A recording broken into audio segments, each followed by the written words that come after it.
And welcome to the Sound Alive Sports Network. It is homecoming night here at Edmond Stadium. The Meadowdale Mavericks, with a record of 3 wins and 1 loss. That's their overall record. They are 2-0 in conference play. They're taking on a Shorewood Thunderbird team that is technically 1 win and 3 losses on the year. They actually lost all 4 of their games on the field. However, one of those games was against Granite Falls, a team that eventually had to forfeit that game due to having an ineligible player in that game. It's a Shorewood team that has lost 19 straight games on the field. Their last win was just a little over 2 years ago against Shorecrest. Just celebrated I shouldn't say celebrated, they just surpassed the 2-year anniversary of that just earlier this week. And joining me right now, a gentleman who not only coaches the basketball team here at Meadowdale, he's got a big announcement to make. I just saw something on Twitter earlier today. Roger O'Neill, are you now full-time employed by the Meadowdale High School? Yeah, that's correct. Very excited to accept a full-time teaching gig over at Meadowdale High School, and so definitely excited for the next chapter here. So what are we teaching there? It's a CTE department.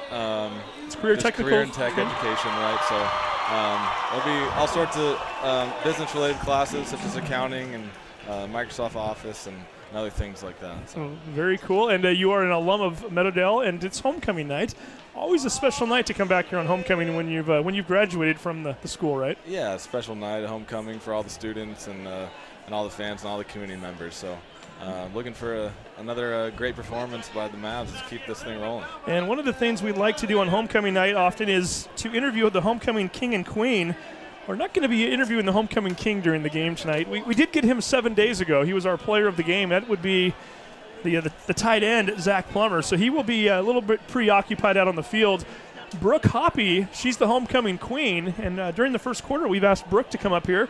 And we'll get a chance to talk to her a little bit about what that week's been like for her and everything she has gone through and the pageantry that is being the homecoming queen. And looking forward to having that conversation. In Meadowdale, did they get new helmets or are those painted? I don't even know, Roger. What's going on there? They do have new design this year. They've been using these all year, but yeah, they have a now new design where it's like the state of Washington surrounding the Mav horse head, and it's a little more, I don't know if metallic's the word, but definitely shines, and then they got the numbers on the other side of the helmet. Yeah, I feel like I'm going crazy right now. Is that the same helmet they were wearing before? Because I've been up here for like 2 of their games, and I never even noticed it until tonight. It is. It is. Okay. And I'm not colorblind, I promise, but it definitely shows tonight. You can see it out there. They are wearing those, like you mentioned, kind of a metallic light blue, I guess lighter blue helmet there with the darker blue shirts, grayish pants, and then you've got the contrast of Shorewood. They are wearing an all-white road uniform. But Meadowdale actually elected to wear their whites at home. Oh, my goodness. That's why we're all messed up. That's the confusion. And Meadowdale in the home whites tonight. My goodness. Roger, I knew I couldn't be going crazy like that. I was looking at the Meadowdale helmets as you were describing them. And so, no, those would be new. That's a royal blue helmet there for Shorewood. So that would be very interesting. So that shows you that's what happens when you have the 5 o'clock game right before this. I was flying around helping with the Edmonds Woodway Linwood game just now, and I wasn't even watching these guys out on the field. Meadowdale wearing the all-white uniform, and I'll get you those starting lineups here in just a second, at least for Meadowdale, as we've got a pitch-dark booth up here, so we'll see what we can do. Your quarterback is Drew Tingstead. He is 6'3", 220. Kella Marshall, the senior running back. Now they're going to give this one. It's a reverse to Halen Roberts. Roberts looking for space, and he's got the edge. He's to the 45, the 50, and is finally brought down at the 45-yard line. However, there are 2 penalty markers back at the 27-yard line. Usually that's an area that's going to be called on the offense. Yeah, I saw that one. It looked like right as Roberts got to the edge there, some sort of hold or perhaps even a block in the back here, but this is for sure coming back. Yeah, and I'm very curious here. I was about to read the starting lineups that were given to us earlier. Kella Marshall, who's listed as the starting running back, number 6, he's down on the sideline right now. I've yet to see him even make a motion like he's going into the game, as that was number 1, Jayshawn Butler, who was playing the tailback on that first play, and he's still in the game. Yeah, I'm not sure, Steve. You got to hope everything's okay with Kella. Perhaps just a little banged up from all the work he's gotten over the course of the year. So, well, we know he did hurt that ankle a little bit, I believe, on the first quarter of week number 1 against Monroe, and he's been playing somewhat banged up, so we'll keep an eye on that. Tingstead drops back to pass, looking over the middle, almost threw a pick. Number 21 on the play, Justin Cho, was the closest player to the football. Unfortunately for Meadowdale, he plays for Shorewood. So 2nd and 13. We'll get to the rest of the lineup. Your starting wide receivers, number 5, Halen Roberts. He's a 5'8", 175-pound senior. Number 3, Will Schaefer, a 6', 165 junior. Your other receivers, number 12, Drew Harvey, 6', 160 junior. Here comes Butler up the middle, puts his shoulder down and gets ahead to the 36-yard line. On 2nd and 13, he picks up 19. Now the first game we did together, Steve, he wasn't on the field, right? He was battling an injury, but came back and saw them against Terrace, and boy, he is fast out there. He definitely gives you a different look, that's for sure. And Butler staying in the game right now. Tingstead throws that one out in the flat. Roberts catches that one at the 40-yard line. A little screen out to the left. He's going to get ahead for 3. Let's get to the rest of the starting lineup. Your tight end, once again, the homecoming king tonight. That's Zach Plummer. He had 3 touchdown catches last week. He's 6'2", 185. Where's the number 34? We don't have time to get to the line. These guys are going no huddle right now. 2nd and 7 from the 40. Tingstead hands off to Butler. Butler looking for space out to the right. Cuts it back towards the middle, then back out to the right. Penalty marker down at the 39-yard line. This one is probably coming back, but nice run nonetheless. Butler gets taken down at the 17-yard line. It's a gain of 43 on the play. However, that flag, it's going to be called holding. And once again, Meadowdale, for the second time in a minute 14, they have a long run wiped out by a penalty. It's unfortunate because just seems like neither of those were all that necessary. Both instances, the ball carrier had all sorts of room to work. And you are absolutely right. It looked like he had plenty of space. So that one comes back. The rest of your starting line, or your entire starting line, your left tackle is number 50, Alden Tyndall. He is 5'11", 175, only a junior. Your left guard is number 65, Brandon Diaz. He's 6', 340, and he's a senior. He's twice as big as your center. Your center is number 18, Jared Music. He's 5'10", 175. Your right guard is 57, Hunter Clift. He's 5'11", 220, and a junior. And your right tackle is number 55, Alex Maxwell, a 6'2", 220-pound sophomore. Only sophomore in the starting lineup for the Mavs. Penalty puts it back at the 29-yard line. It's going to bring up a 2nd and 18. Tingstead takes the low snap, hands it off. There is number 6, Kellen Marshall, and he looks just fine right now. He goes forward for 12 yards, bulldozing his way out past the 40-yard line.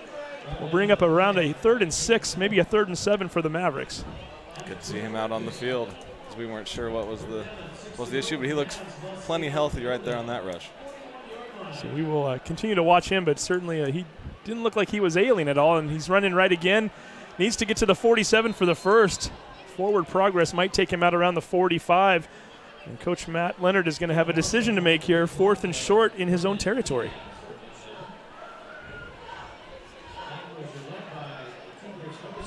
Looks like they will go for it here. Jaden Killam, I believe number 6 is who was credited with the tackle on that play. 4 receiver set, 2 to each side. 9:45 to go here, first quarter, opening drive.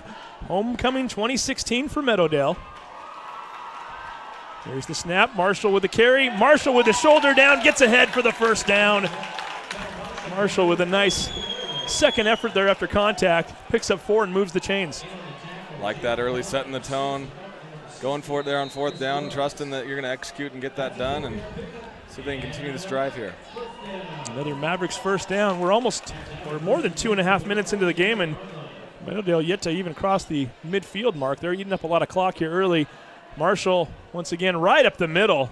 Nothing too fancy there. Just go between the center and the guard and see how much yardage you can get. This time he gets around 5 yards.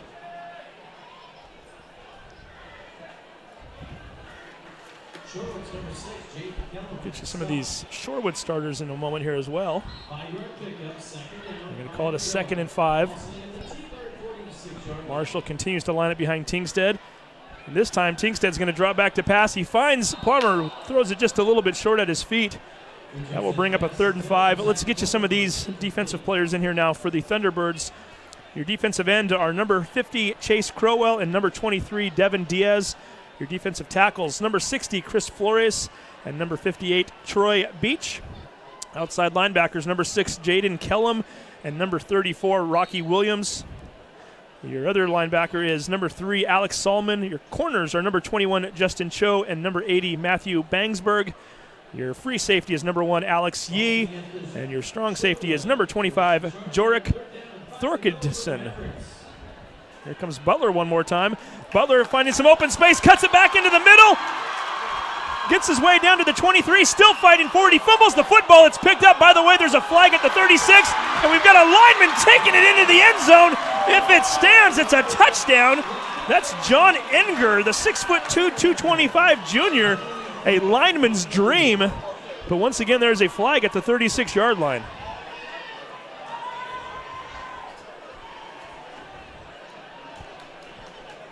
What a play right there. No matter what happens here, exciting football here at Edmond Stadium to start off with. What an effort by Butler there on that run. And if you're John Enger, I don't care if the play stands or not. That's a play for the ages for you right there. You might watch that in 20, 30 years from now and talk about it. So it looks like we got another block in the back. So that's 3 penalties the Mavs have committed so far on this first drive. All of them on relatively big plays. None bigger than that one, of course, but see if they can still come back here and move the sticks again. Well, let's think about this now. That was a 46-yard run.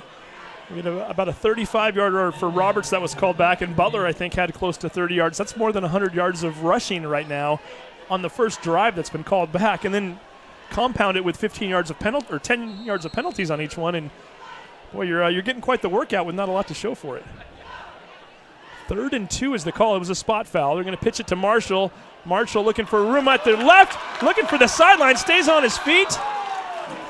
And it tiptoes his way down to the 27-yard line, a gain of around 16 yards. Well, it's a good indication early here, regardless of the penalties. Obviously, you'd like to clean those up, but the Mavs are going to have some space to operate with offensively here. They're going to have no problem moving the ball, it looks like, here early in the game.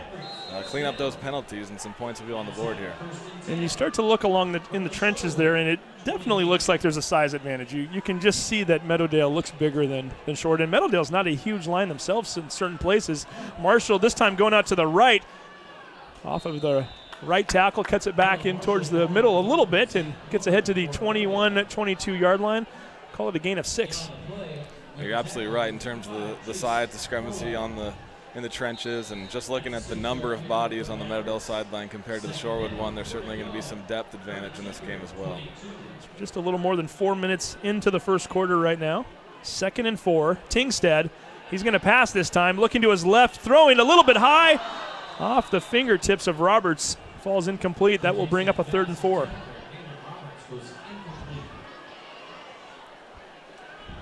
Not a bad play there. He had his receiver open, just couldn't quite make the connection. No, that's a play obviously you trust Drew Tingstead to make, and I'm sure Coach Leonard is confident that he will here. Gives him another shot. Jaden Jackson, number 2, lined up all the way out to the far left. Roberts inside of him. Tingstead's going to keep this one himself, picks up the first down and much more to the 5. Touchdown Mavericks! Drew Tingstead, 22-yard keeper. So as coach, I might have missed that last throw, but let me just run this one in myself. Lots of room to work with there. Great vision to find where he could run there. Cuts back to the right and then uses his big frame to plow into the end zone. He threw for 4 touchdowns against Mount Lake Terrace last week. Decides this time he's going to get one himself. 7:37 to go in the first quarter of play. Opening drive, Meadowdale marches it all the way down the field and then some when you add on all those penalties.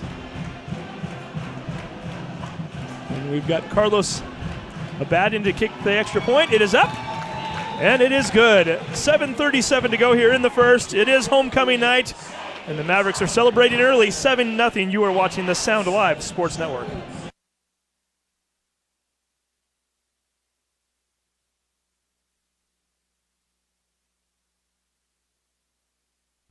High school football on the Sound Live Sports Network is presented by My Neighborhood News Network, South Snohomish County's online gathering place. Visit My Edmonds News, MLT News, LinwoodToday.com for news, sports, and events about your community, and see what your neighbors are talking about.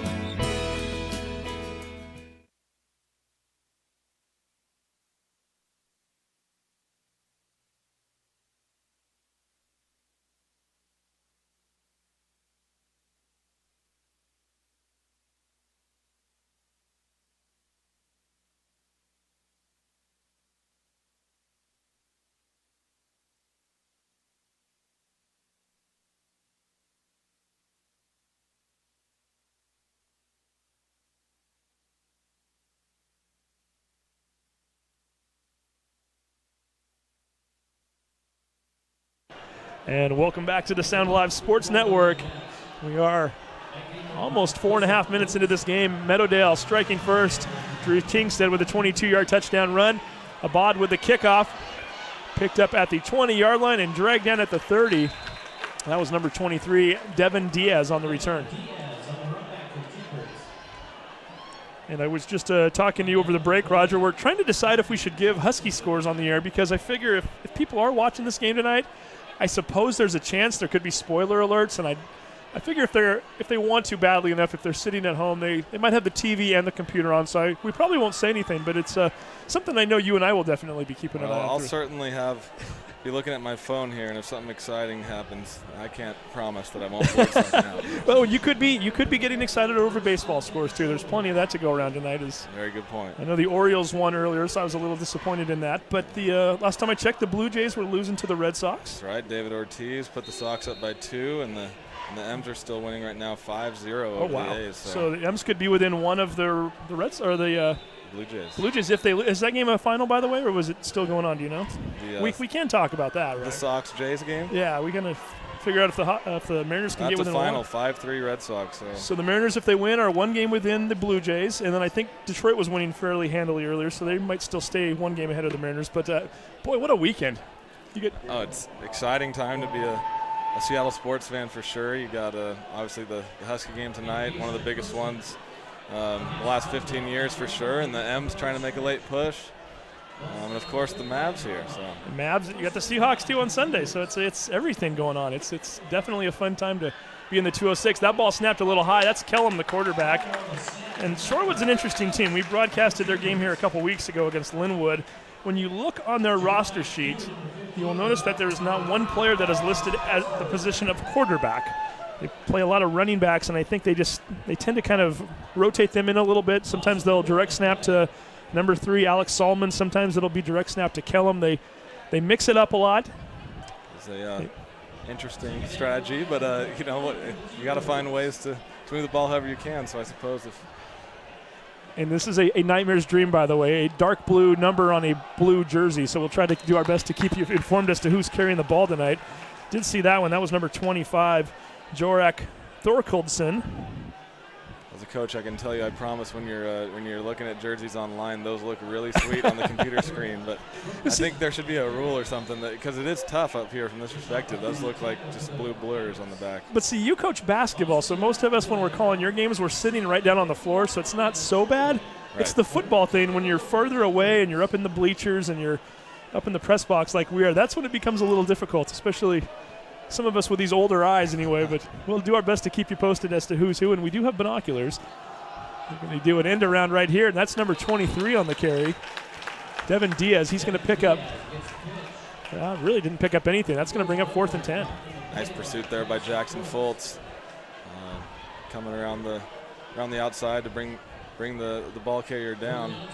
Good effort here defensively by the Mavs. Get the ball back. Let's see if they can move the ball again offensively, maybe this time with a little less laundry on the field. Yeah, 3 and out with no yardage, and that drive was so quick we didn't even get to announce the defensive players. We will give them some love before it's all said and done here.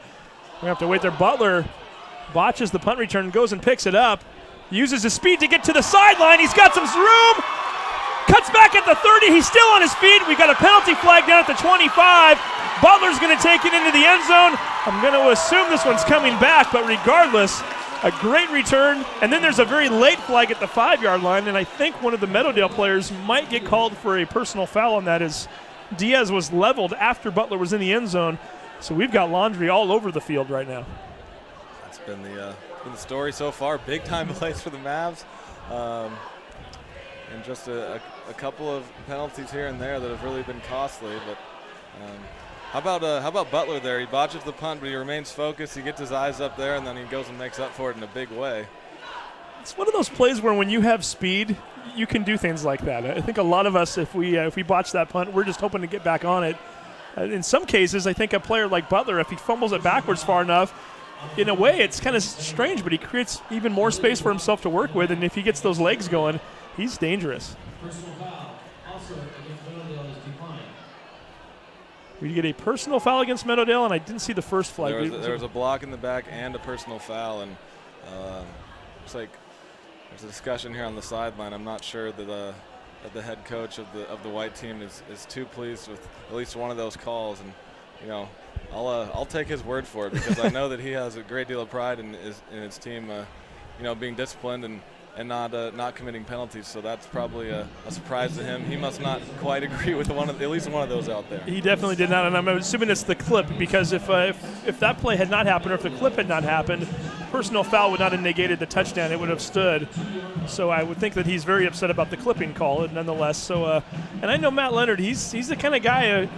Even if they're up 21-28 nothing at halftime, if they keep playing messy like this, if they keep making these ill-advised mistakes, these mental errors, and these penalties, he's going to have something to say at halftime. Oh, you're absolutely right. It's all about the process.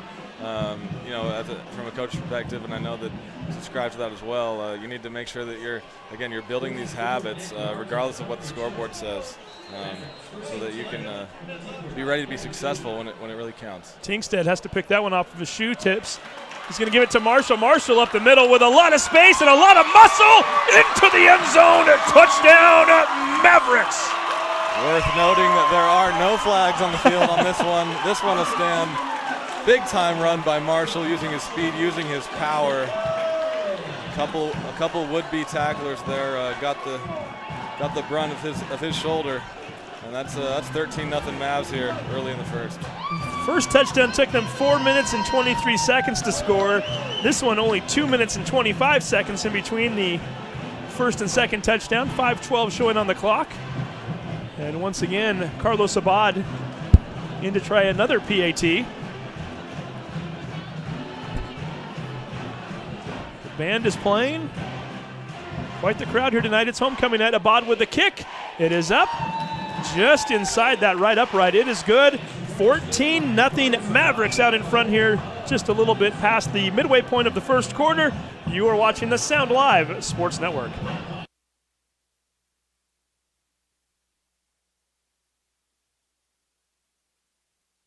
High school football on the Sound Live Sports Network is presented by My Neighborhood News Network, South Snohomish County's online gathering place. Visit My Edmonds News, MLT News, and LinwoodToday.com for news, sports, and events about your community, and see what your neighbors are talking about.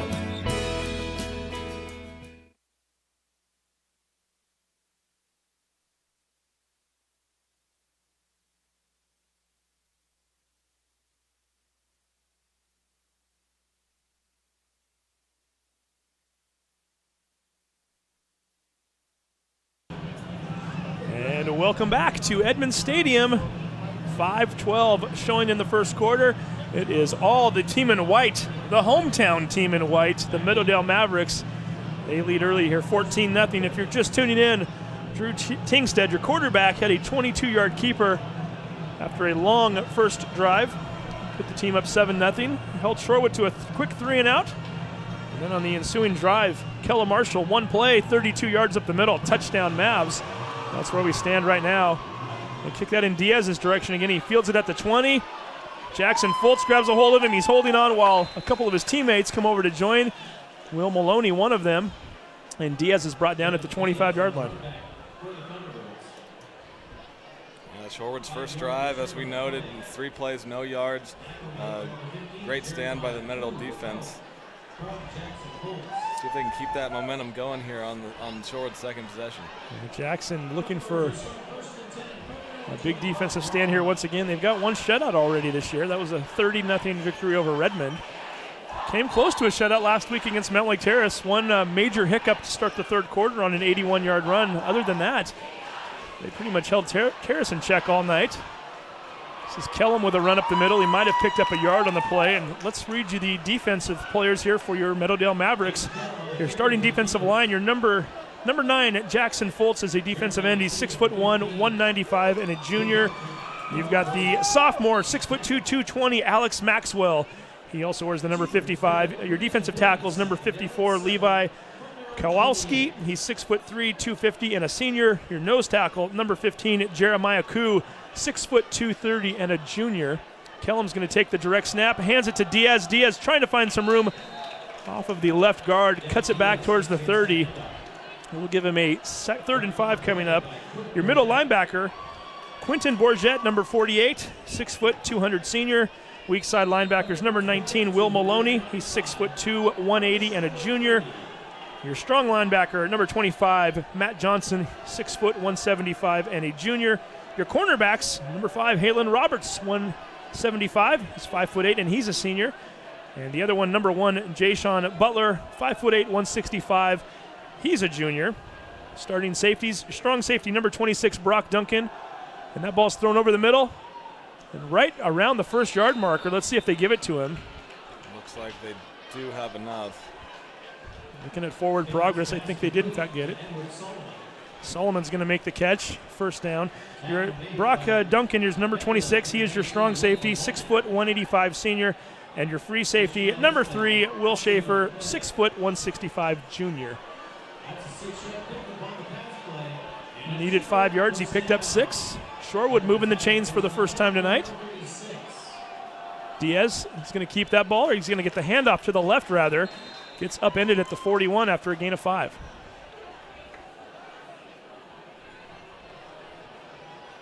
Shorewood picking up the first down of the game, and I got to think if you're the Thunderbirds, you're down by 14.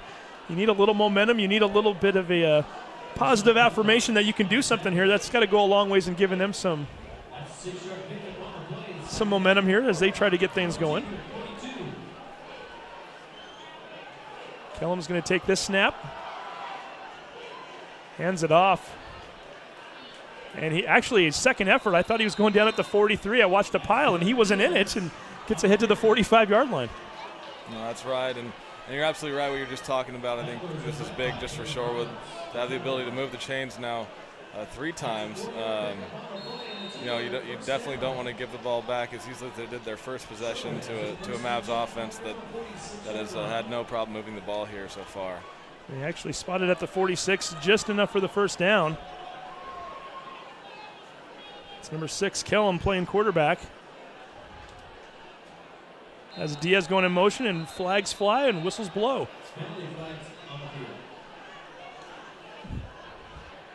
We mentioned a little bit of a unique formation that Shorewood plays, or multiple formations, all they're going to call offsides on Meadowdale encroachment, so that'll push the ball forward 5 yards. But when you look at the starting lineup, when they give their 2 deep sheet to the announcers up here in the booth, they list 4 starting running backs and no starting quarterbacks. So you've got number 6, Jaden Kellum, number 23, Devin Diaz, number 3, Alex Solomon, and number 25, Jorik Thorkildsen. And generally speaking, Kellum's going to take the majority of the snaps, but he won't be the only one during the game, or at least he wasn't when we've watched them earlier this year. That ball's going to be a handoff up the middle, and it looked as though it was Diaz who pushes his way past midfield and down to the 48-yard line. It's definitely an interesting 2 deep sheet there as I peek at it. But you got to know your team, right? You got to know what you guys are capable of, and so why pretend to be someone you aren't? This is who we are, I think is what Shorewood's saying, and this is how we're going to play football. So you got to respect them for that, to not just think they have to put a quarterback out there, right? They're giving themselves the best chance they think to win ball games. That's exactly what they're doing. I think they know that they don't have a standard personnel for your customary offenses, if you will, and so they are going to mix things up a little bit. If they think they have 4 strong running backs, hey, why try to put 1 or 2 back there when you can put a whole slew? As Kellum keeps that one up to the 47.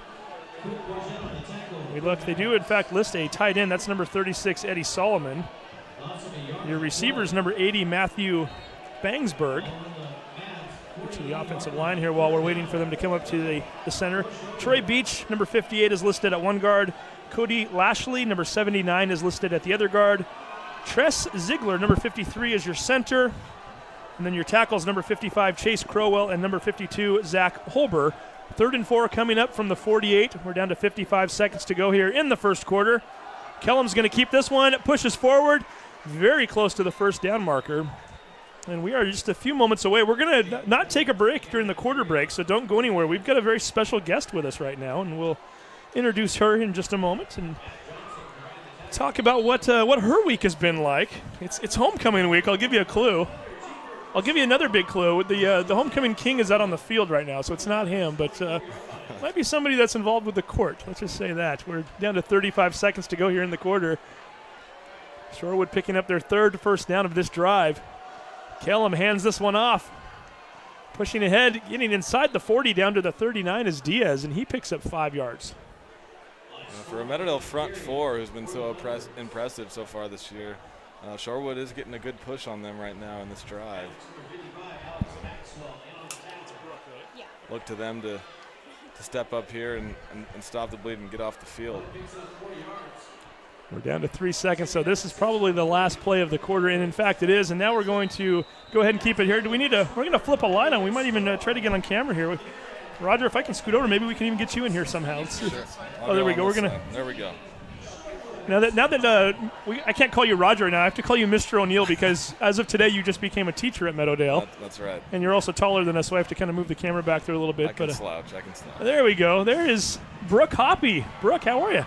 I'm good. How are you? Doing good. Now, if I understand correctly, you are the homecoming queen this year at Meadowdale. Congratulations. Thank you. It's an honor. Now, when did you find that out? I found out along with the rest of the school on Thursday. Okay, so you just found out. Yeah. How big of a thing is this? I mean, now the dance I would assume is tomorrow. Is that right? Mm-hmm. It's tomorrow, and it's a huge honor just to represent the school and be part of such a great community. Now, when did you find out you were nominated for the court? When did you know that this vote was taking place? I found out the middle of last week. Oh, you did? Okay, yeah. So you've known for that's I used to think back in our day it was like Monday or Tuesday they appointed the king and queen, and you got to kind of explore it and have fun with it all week. So you don't know until Thursday, so it's a short week for you to be queen then, or do you get to do it next week as well, or how does that work? Mainly this week, yeah, celebrate it. So pretty short, but ton of fun. Okay, so what has been the highlight so far for you, other than talking to Roger and I up here? I think just all the pep assemblies and spirit days this week have been a ton of fun. Now, Roger, you know Mr. O'Neill here, by the way? He's a new teacher at your school. He's also your basketball coach. What are your memories of homecoming? You went to Meadowdale. Do you have a... Yeah, no, it's definitely a special week, as we were talking about earlier, and what an honor. Congratulations, by the way, for being the homecoming queen. It's a great whole week leading up, and then obviously culminating with the football game Friday and then the dance on Saturday. So. Now, Brooke, I'm a little disappointed. I thought you'd be wearing a crown right now. You're wearing a Meadowdale cap, so I'll give you that. But we're going to get back to watching the football here, so we'll keep you up here for a minute. We'll just swing and look at the field here, but we're going to talk to you for a quick couple minutes here while we're going on. Here's 3rd and 6 coming up for Shorewood. Now, you're wearing a cap. Did you get a crown this week? How does that work? I did, yeah, and I'll be wearing it at halftime. Oh, you are going to be wearing it at halftime? Yeah. Okay, so we'll be watching you out there. Any family members here to celebrate with you? My mom and dad, yeah. Oh, very nice. Yeah. Okay, so our mom and dad are going to be on the field with you, I assume, then? Yeah. What is it like for them this week? How are they feeling about all that? I think shown a ton of support and congratulations, and it's great to have them here enjoying it with me. No, definitely. That was Diaz that pushed ahead for the first down there. And now it's a little bit strange. I would assume that Coach Leonard will let Zach out, so you won't be all by yourself, right? But homecoming king and queen. And what was that assembly like the other day? What was going through your mind, and what was that feeling? It was just such an honor and such a just incredible feeling just to represent such a group and be honored. And I was so surprised. It was great.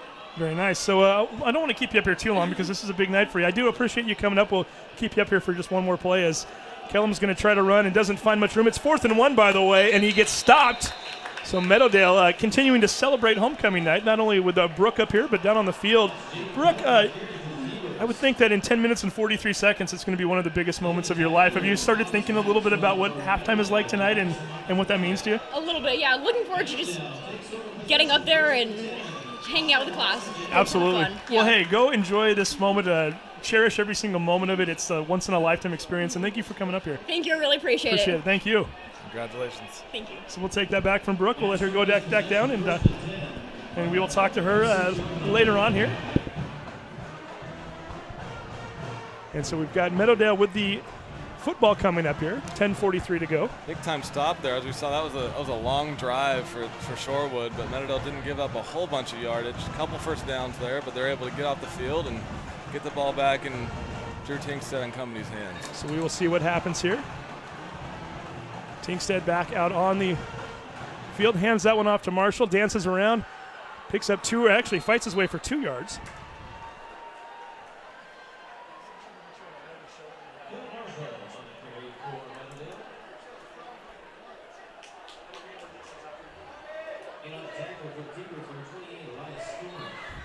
So 10:23 and counting. That was a 2-yard gain on the play. 2nd and 8 coming up.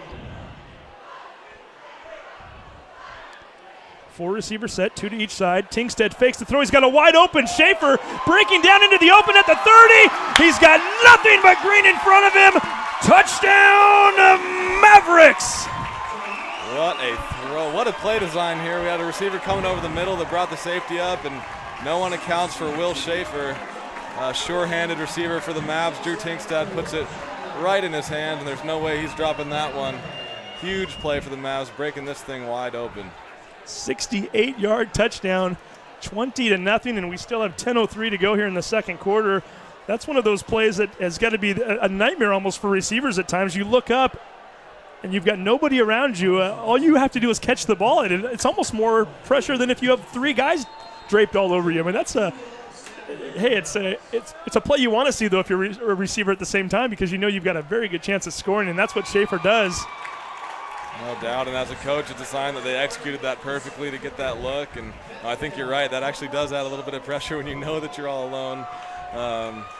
I know from a hoops perspective, sometimes it's easier to knock down the shot with a hand in your face than when you're wide open. So, yeah, great analogy. And Schaefer also back out there kicking the PAT. They gave Abad a couple of shots, and I don't know, maybe coach just decided, you know what, you got the touchdown, get the reward, score all 7 points. Catch a 68-yard touchdown to stay out there, you might as well. So, 21-0. You've had the ball 3 times, 3 scores. And if you're Shorewood right now, you're shaking your head. You're not sure what to do. On offense, you really can't get much going, although you did get 3 first downs on that last drive. But defensively, Meadowdale taking it to you in the trenches. They're getting you on yards after contact. Their receivers are getting open. The quarterback's picking you apart now. And I've got to think they're a little shell-shocked here 14 minutes into the game. Yeah, as you mentioned earlier, just the size discrepancy up front. That's not a fixable issue mid-game here. So it's going to be tough. I expect Shorewood will keep fighting here, but it's tough to make up for that size difference and just how many guys Meadowdale can throw at you over the course of the game. So. Shorewood, so far this season, their season high for points in the game, 17. They're now down by 21, so they are certainly in a hole. We'll see what they can do here as they are about to bring their offense back onto the field here in a moment. Ball is kicked down to the 22. Diaz finds a little space on the right there and gets tackled at around the 35, maybe the 36-yard line. So certainly not awful field position if you're the Thunderbirds. We'll see what they can do here with 9:58 to go in the second.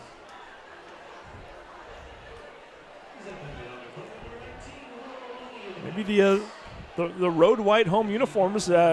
You coaches, you tend to be superstitious sometimes. Perhaps we won't see these. This won't be the last time we've seen these on a home game. Who knows? Yeah, I know Coach Leonard's taken to putting out a Twitter poll on the game week and seeing what people decide of the 4 different uniform combinations they could go with. And this week, the people spoke, and it was the all whites. Now, be honest. Did you vote? I voted. Did you? Okay. Are we allowed to ask you what your vote was? Yeah, or no, I was vocal about this. I voted for the all blues. Oh, you did? Okay. I'm sort of a get off my lawn type guy when it comes to uniform traditions, but hey, the guys whatever they want to wear and they look good and they're up 21-0. So what do I know? Why not? I do have to laugh a little bit. I wasn't sure when I was going to bring this up, but now that we're talking about it, as Shorewood ready to go here, 2nd and 9. Kellum's going to keep this one and gets drilled as he gets a yard. Quentin Bourget picks up the football. He thinks it's a live ball. They're going to say it was down, though. Was at the Snohomish County Sports Hall of Fame induction ceremony the other night. And the 1981 state champion Meadowdale Chiefs were inducted into the Hall of Fame.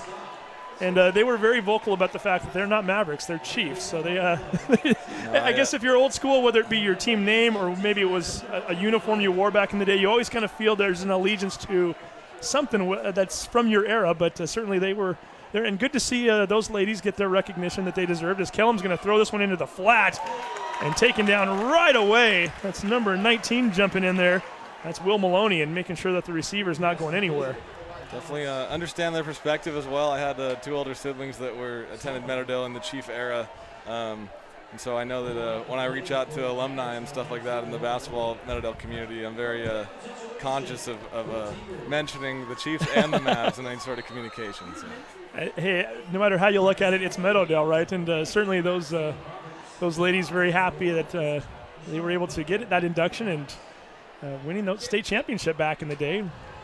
Winning it on penalty kicks, by the way. They showed a little video while we were at the ceremony. There's Butler, dances off of a couple of tacklers and is finally brought down, but doesn't go down easy. And give a lot of credit to number 6, Kellum, as well as, I was going to say number 34, but I don't even see a 34 on our roster here, so we'll just mention two would-be Thunderbirds there staying with the play and making the tackle. All right, so we've had 3 drives. We've had 3 scores so far in the first half for Meadowdale. Last one, obviously, that big strike from Tinkstad to Schaefer. See if Shorewood can maybe prevent 7 from going up this time. And those last 2 drives, both, I'm trying to think now, we don't actually keep that stat up here, but I know that second touchdown was a one-play drive. I think that other one might have been as well, right? That was the first play out of the punt, wasn't it? It was certainly early in the possession. So there's not a whole lot of time of possession after that first drive the Mavs had. Which felt like it took forever. We're going to get a timeout here. We'll take a quick 30-second break. 7:52 to go. How quick can the Mavs score? Come back and find out. You're watching the Sound Live Sports Network. We are proud to have as our pregame sponsor Edmonds Community College. Our students and community are at the heart of all they do. Edmonds Community College is committed to helping our diverse body of students access educational and career opportunities in a supportive environment that encourages success, innovation, service, and lifelong learning. To learn more, visit us at edcc.edu/programs.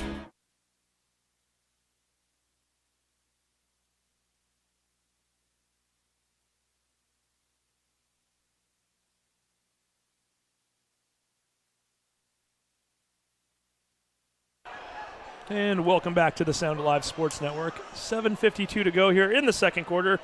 It is all Mavericks right now, 21-0 after 3 possessions. Drew Tingstead, he's thrown for 1 touchdown. He's run for another. And he's looking for more right now. 3 receivers set out to the left, 1 to the right. Fakes the handoff, looks over the middle, finds Roberts at the 44. Roberts looking for the sideline. He's got room and he's got speed. He's got the end zone. A touchdown, Mavericks. 64-yard touchdown reception. Drew Tingstead to Halen Roberts. 27-0, and we are not even midway through the second quarter. Another big explosive play for the Mavs, just to hit Roberts over the middle on what looked like a slant. On-time pass, though, allowing Roberts to maintain speed. We get a couple blocks there from Will Schaefer in secondary, and as we saw a couple weeks ago when we were up here together, there's no catching Halen at that point. One play drives, 2 play drives, it doesn't matter. They're going to get in any way you look at it. Big plays aplenty right now for the Mavericks. The snap is down, the kick is up, and once again, Will Schaefer puts it right through the middle of the uprights. That was quick. We're going to take another break. 28-0 here on homecoming night. You're watching the Sound Live Sports Network.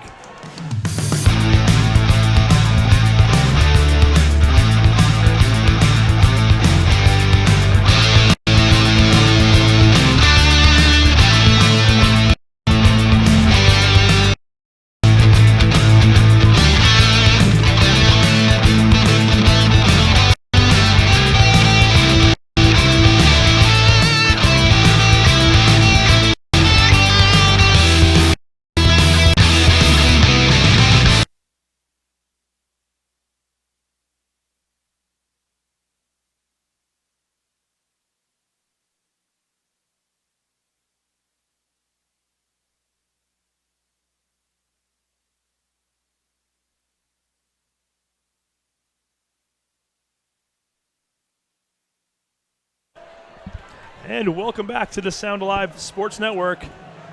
4 possessions for Meadowdale, 4 touchdowns. And 3 of those 4 touchdowns have not taken much time at all. Carlos Abad with the kickoff, another pooch kick, and this time we get whistles all over the field as number 21, Justin Cho, was ready to run it back. However, the play was blown dead. We will try to bring you a few fun facts and stats at halftime, but more importantly, we're going to try to broadcast part of the homecoming ceremony as well during the Action Jackson Plumbing halftime. As it's not just Zach Plummer and Brooke Hoppy. I'm going to try to get a list here of some of the other royalty members as well.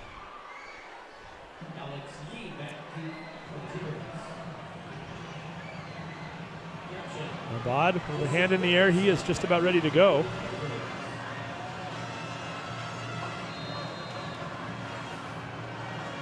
Penalty was on Meadowdale, so they're kicking 5 yards back from where they did before. Kick is fielded at the 32-yard line. Cho gets it one more time. This time he finds space, dances around a bit, continues to keep his feet moving upfield, and gets past the midfield marker down to the 49. Shorewood with their best field possession, starting field position of the night. Yeah, you see, you want to, again, this is the point we were talking about earlier in the game a little bit. This is where Coach Leonard and all the defensive coaches are really looking for them to stay focused, stick to their assignments, do their job, and get off the field here. And at some point, if this game gets out of hand, I think the Meadowdale guys, they're lining up on the defensive side of the ball as the handoff goes off right. Not finding much room. That is number 28 on the play, Elias Thorne.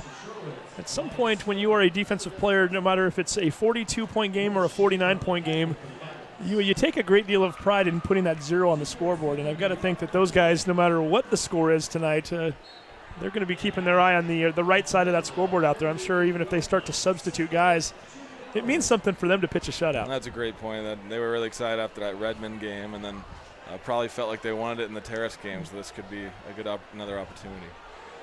So let's see what we can do here. Thorne with another run, and wow, he's going backwards.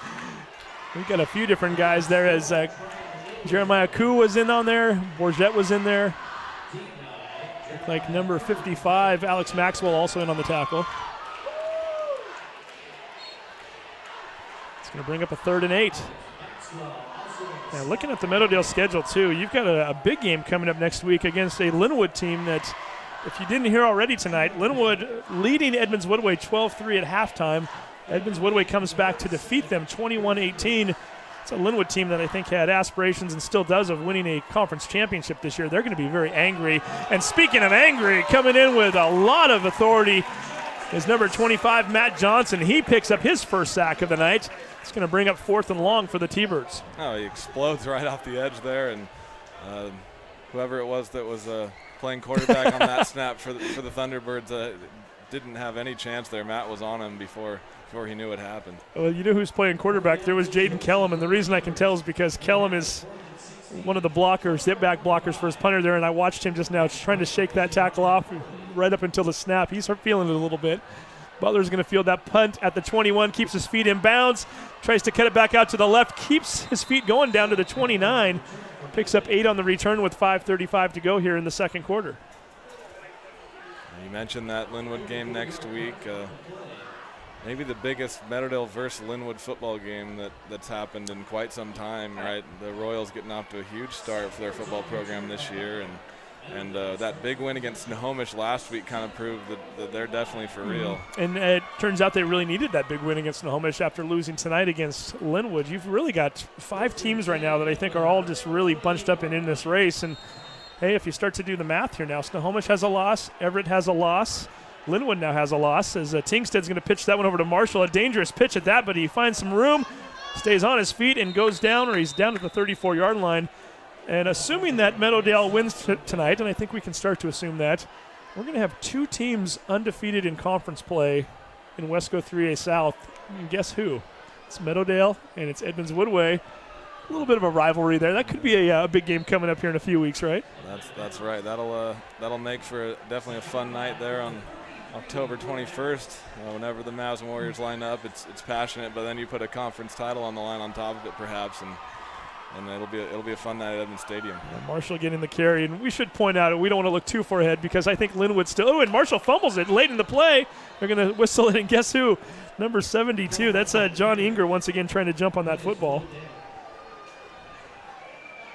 But yeah, I mean, you like to start thinking ahead of what could be, and certainly if those two teams are still undefeated on October 21st, jam the stands doesn't really need a lot of extra incentive, right? I mean, you could bring in two winless teams, and the fans are going to want to beat the other school on that one. But imagine if that's for first place late in the season. Yeah, no, that it's rivalries built up because historically both programs have been pretty good, and so there have been some weight behind the games. But yeah, absolutely. You do it late in the year now where it used to be early in the year, and you put some real Wesco implications on the line. Tingstad's going to keep this one himself and lunges forward to the 46, a gain of 7.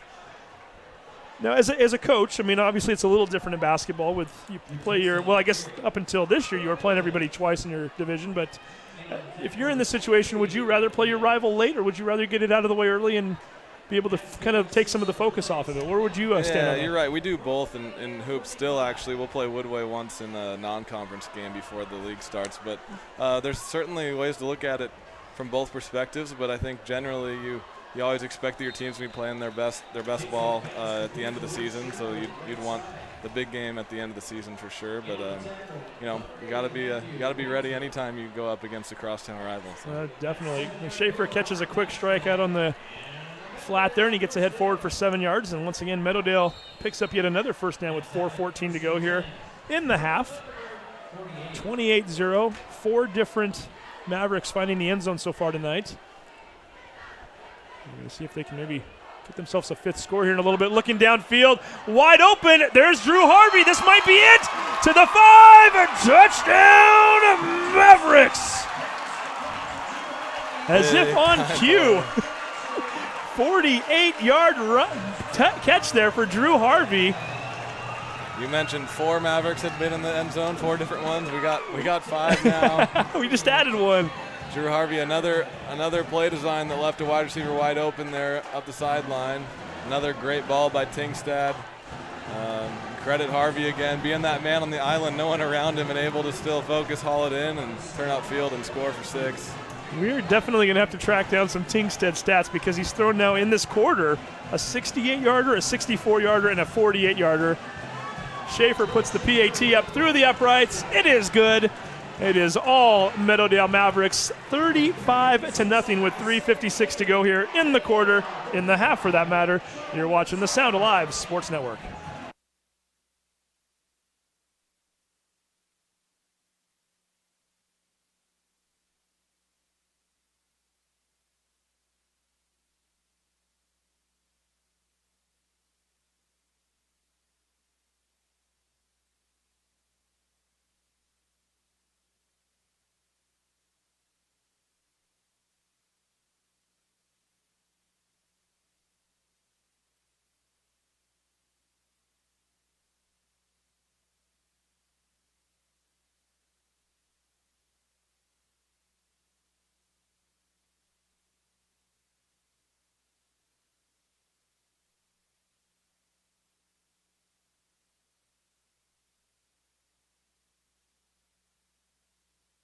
And welcome back to the Sound Alive Sports Network. Meadowdale tonight, 5 different drives, 5 touchdowns, 5 different players scoring, and we still have 3:56 to go here in the second quarter.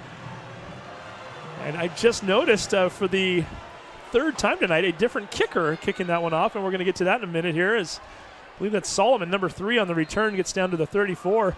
Look, was that Nate Hibbert that would just kick that one off? It might have been. I thought that was Schaefer. Was it Schaefer? Okay. I also wasn't looking that close. Looks like Schaefer was out there, but that doesn't mean he couldn't have been on coverage. But Schaefer is running back here. I'm trying to see if anybody is carrying a tee with him.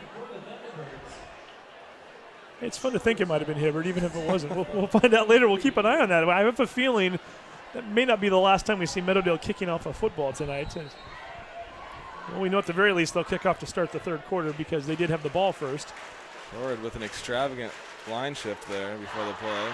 And doing a little trickery there, too, as they did the old fake the ball going over everybody's head. And guess what? Matt Johnson not buying it. He went right for the player who had the football and threw him down for a 2-yard loss. I believe that was Diaz with the carry. Yeah, one of those things you practice during the week, and you want to go see how it looks against a different team. But you're right, Jeremiah Koo not fooled at all, as well as the rest of the front 4 for the Mavs. And Nothing doing on that play. Koo and Johnson both getting their names called quite a bit here in the first half. Let's see who maybe can get in on this next play. They're going to call it 2nd and 10, so they did put it back at the line of scrimmage. Johnson with the initial stop. Koo was in there too. Looks like Maloney might have been in there as well as one or two others, and of course Quentin Bourgette's also in there. Everybody wanting in on the action tonight for the Mavericks. Yeah, Bourgette, the senior captain there in the middle of the defense for the Mavs, has had a great year here so far, and we were mentioning a little bit last drive. He's probably one of those guys that really would value putting up a goose egg on the scoreboard here tonight. Bourgette's just one of those players where, and I know I sound like a broken record every week, but it just always seems like he's got his motor going too. You can just tell he's a football player, and he wants the contact, and he wants to be in there on each play, and certainly we've seen plenty of that this year. This injured player is still down. At least he's moving around, which is always a good sign. But while they're attending to him, we'll take a quick 30-second break. You are watching the Sound Alive Sports Network.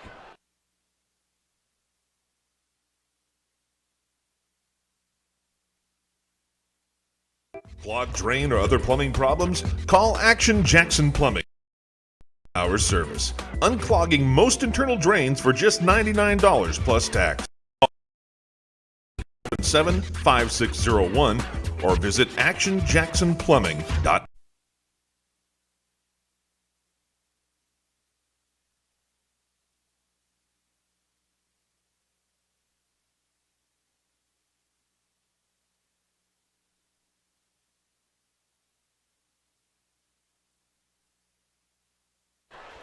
And welcome back to the Sound Live Sports Network. Injured player is, I think it might have been Elias Thornton, whoever it was. We're able to get off and are walking off on their own on the far sideline there. That's always a good sign. 2:49 and counting here. Second quarter of play. I'm going to get a pitch out to the left. Diaz looking for room, and Diaz not finding anything but white uniforms. We do get a flag down at the 32-yard line. And I think this one might be against Shorewood as well, which would mean that Meadowdale would have the option to decline and bring up 4th down as we await the call. And we should mention our referees tonight. These guys once again doing a doubleheader tonight. We got James Canadi is your referee. Ted Jones is your umpire. Greg Carlin is your linesman. Patrick Howard, your line judge. Sean Spangler is your back judge. Looks like the Mavs did decline the penalty, so we bring up 4th down and get Butler and Roberts back to return the punt.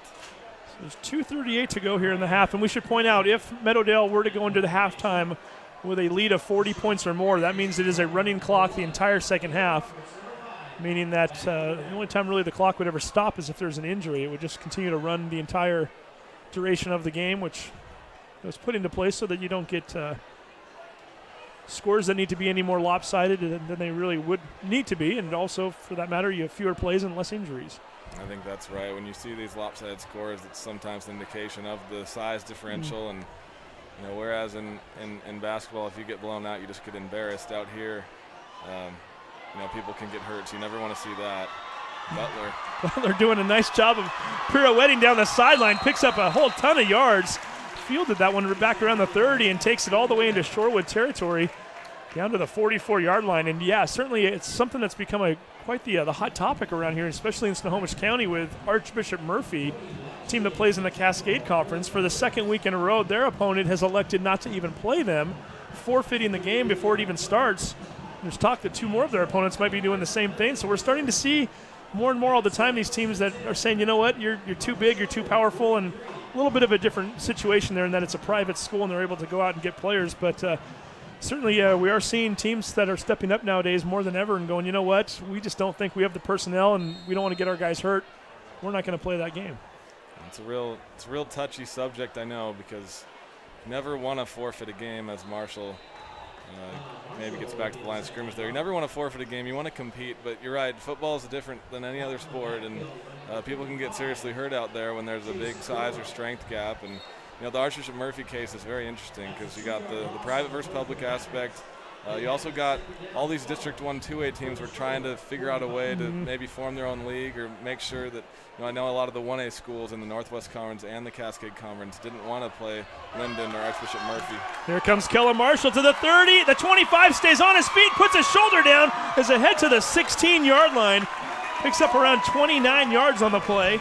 And with 1:21 to go, Meadowdale back in business. And, yeah, certainly it is a hot topic right now. And it depends on the situation, too. I know well, we'll just bring it up because I don't want it to be the elephant in the room here. South Woodby was the team that was the one to initially forfeit that game against Archbishop Murphy. And, of course, South Woodby's head football coach, Michael Coe, who works in the building at Meadowdale during the week. But that's a team that I was talking to Michael earlier this week. He only has 14 players on varsity right now. That ball's taken by Tingstead. He's going to keep it himself and gets down to the 10. And as Coe mentioned to me, he's got 20 freshmen on his team, but he's trying to protect them from a safety standpoint. They're 14-year-old kids. You don't want to put them out there against Division I football players, and it's kind of what Murphy has right now. So certainly from the South Woodby standpoint, it's a numbers game, and you just don't have the bodies to compete and to stay healthy. Like he said, it's not about the scoreboard. It's about, taking the kids' safety into account. And there's Marshall down to the 2. 49 seconds to go, and Meadowdale is knocking on the door again. But, yeah, it is certainly a story that's not going away. There's probably going to be a lot of discussion about it here in this next offseason. It'll be interesting to see what comes of all this. Certainly it's also from the Murphy perspective, they need to play a full schedule. They're trying to go win a state title, so something's got to happen. A great article, by the way, in the Tacoma News Tribune today. TJ Cotterill wrote an article about that if anybody wants to look that up online. 44 seconds and counting right now. First and goal from the 3. Meadowdale looking for their 6th touchdown of the night. Tingstead takes the snap, gives it to Marshall, into the end zone. Touchdown, Mavericks. Keller Marshall with a 32-yarder in the first quarter. Adds a 3-yarder here in the second. 41-0 Meadowdale. And we still have 32 seconds to go in the first half. On my unofficial count here, that's 12 carries for Marshall, 118 yards. So a nice night for him already on the ground, and 2 touchdowns, obviously. A lot of different dudes putting up some cool stats here. We'll maybe talk about that at halftime a little bit. Yeah, definitely, as we await the Schaefer point after touchdown.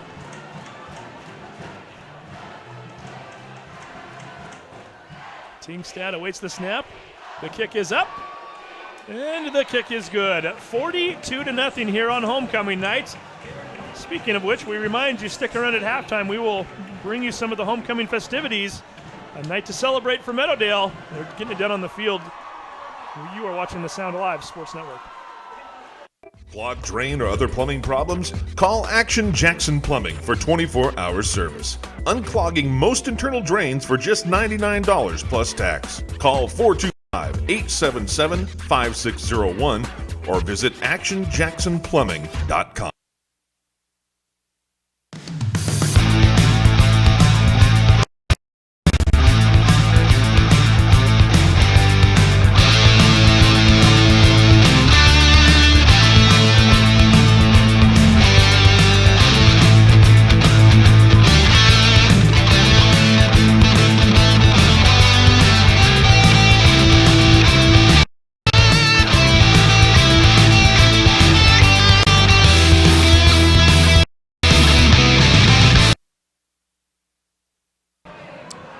Welcome back to the Sound Alive Sports Network.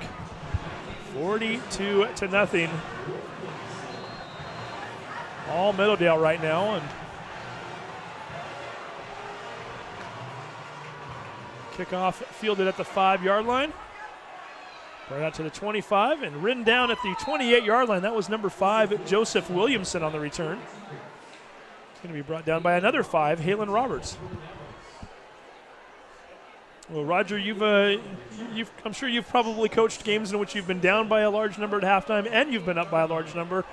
If you're Matt Leonard, do you say anything at the half? I mean, what are you doing? You can't really coach this team at this point, right? You can certainly talk about maybe some of the mental errors of the first quarter and the penalties, but really, the team's not giving you a whole lot to work with, are they? Yeah, no, I think you got to go in there, and obviously it's homecoming night, so they're probably going to be extra fired up and enjoying themselves in the locker room at halftime, which is great. They're having fun out here, but I think you got to come in and probably set the tone that they're still there's still a lot of football left to be played, a lot of reps to be had.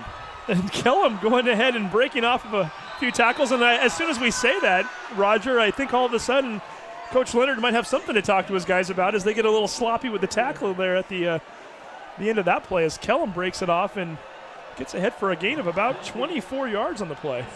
Another thing you really want to see here in the second half, probably as they go to some guys who maybe don't get varsity game reps as much, is that everyone that usually plays that's on the sideline is engaged in helping out their younger guys there on the field and supporting them. And I've got to think from a coaching standpoint, you're thinking about that even more so, knowing that it's homecoming. And obviously Matt Leonard and most of his coaches, if not all of his coaches, played football at some time in high school. Right. And they can appreciate the fact that these guys work hard all week. And I'm sure he's going to want to get some of these fellows onto the field so they can say that they played in a homecoming game, right? No, there's no doubt about it, and that's something also you take pride in as one of maybe the starters or the guys that's out here on the field having an impact in the first half. When you know you're going up against an opponent that maybe if you take care of business, things will go your way, you want to make sure you go out and do that and you don't let them hang around, because it's kind of a feather in your cap when you can earn the right for your backups to go in there and get some quality reps and quality game time. Indeed. So we have 14 seconds to go here in the half. That timeout was called by Shorewood. They do have one more timeout left, so if in fact they want to air out a few passes here, try to get down where they can maybe get in striking range to at least put something on the scoreboard, if nothing else to make it look a little better. And for pride, and quite frankly, they're getting ready for the rest of their season as well. You've got a Shorewood team here who next week they play Shorecrest, and that's another team that's been struggling this year. We broadcasted a game here last Friday night in which Shorecrest had negative 39 yards of total offense. So certainly a winnable game, and it's your district rival for that matter. So I'm sure Shorewood, if nothing else, you're looking to clean things up and trying to get better for that game next week. Kellum's going to look to throw this time. Throws it down the sideline, incomplete, and Butler a little upset with himself as he knew he just about put a INT into his stat column there. Just it goes off of his hands and falls incomplete. Yeah, and as we were talking about earlier with the Meadowdale-Woodway rivalry, even if the teams weren't strong, that would be a big game. That's a big game for Shorewood next week against Shorecrest. Both teams going in there looking to get their first league win, playing your crosstown rival. So, yeah, certainly the rest of this game, Shorewood's looking to build reps for themselves as well that can help them go get a W next Friday at Shoreline Stadium. And last year, that was a 14-12 game, a game that was won by Shorecrest. The year before, we'll talk about that game here in just a moment, as Kellum's going to drop back to pass one more time, throws it wobbly down the right sideline, picked off by Roberts. Roberts to the 35. Clock has expired, so he needs to score on this play and won't. We got a penalty marker down here at the 45-yard line, right where the quarterback, Kellum, is on his back, and we're going to get a roughing the passer call, which means not only does Shorewood keep the ball, but they do get one last play here, as we will have a timeless play to end the half. Yeah, I followed the ball with my eyes on that play, so didn't see the penalty occur. But yeah, certainly the running back quarterback here for Shorewood is shaken up, and you hope that he's okay. And we're just about to point out a minute ago, last year Shorewood losing to Shorecrest 14-12. The year before that, which was on September 26th, so just a little more than 2 years ago, that was the game that Shorewood defeated Shorecrest 33-7. Hard to believe, but that was the last time that Shorewood won a football game on the fields, not counting the forfeit against Granite Falls earlier this year. So certainly if you're a Shorewood team and you know wins are going to be hard to come by this year, Shorecrest is thinking the same thing. In a sense, and it sounds kind of strange to say it, but that's kind of the season for both of those two teams. They know that that's their best chance right there, and I would think they're going to be fired up for that game all week long. Yeah, probably not something either side would actually say to each other as they prepare, but certainly, right, things that creep in your head that, hey, especially for the seniors on both sides, this might be my last chance to win a varsity football game, and it's against my rival even more. So, yeah, that'll be an interesting game to follow next week to see which one of them can come out on top. And still down on the field here. And noticing Jacob Kellum is the injured player, and Robbie Bissett, trainer for Meadowdale, trainer for all sports, right? And usually if you got Robbie out there, you're in pretty good hands. He certainly does a nice job, doesn't he? He does a great job, and you see Matt Leonard out there also showing support for Jaden, and certainly does not look good at this point as he's still down. You really hope that he's going to be okay. Trying to take a look in there just to make sure we do see the toes moving, which is always a positive sign. So we're certainly happy to at least see movement from Kelm there as he is down. But I do like the fact that you see both coaching staffs making sure that the player is okay and that safety is paramount, and what we're going to focus on first and foremost. And I'm watching down there now. I did, through the binoculars, I can see Kellum's arm moving around there a little bit too. So we do know that he's got some movement as it looks as though they're about to try to get him to sit up, which is that's good. Usually they're very precautionary about these kind of things, so they must not think it's any sort of serious. Usually it's the neck issues or the head issues where they make them stay down, and oftentimes will bring actually an ambulance right on the field. So that is a good sign that he's able to sit up. Yeah, we want to take a quick break while they keep tending to him. But again, he is sitting up, so that is definitely a positive. We'll be right back. You are watching the Sound Alive Sports Network. Clogged drain or other plumbing problems? Call Action Jackson Plumbing for 24-hour service. Unclogging most internal drains for just $99 plus tax. Call 425-877-5601 or visit actionjacksonplumbing.com.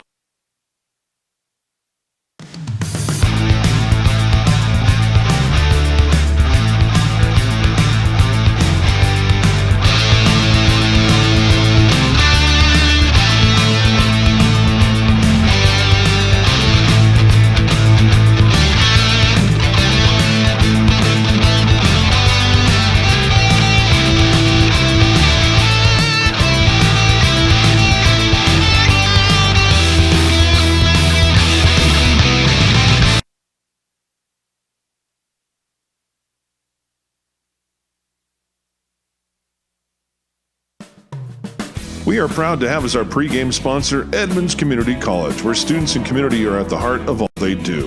Edmonds Community College is committed to helping our diverse body of students access educational and career opportunities in a supportive environment that encourages success, innovation. Walking off a little gingerly, but he is nonetheless walking back to the locker room right now, and I have a feeling we've seen the end of the night for him, and we certainly wish him all the best and hope he's doing okay.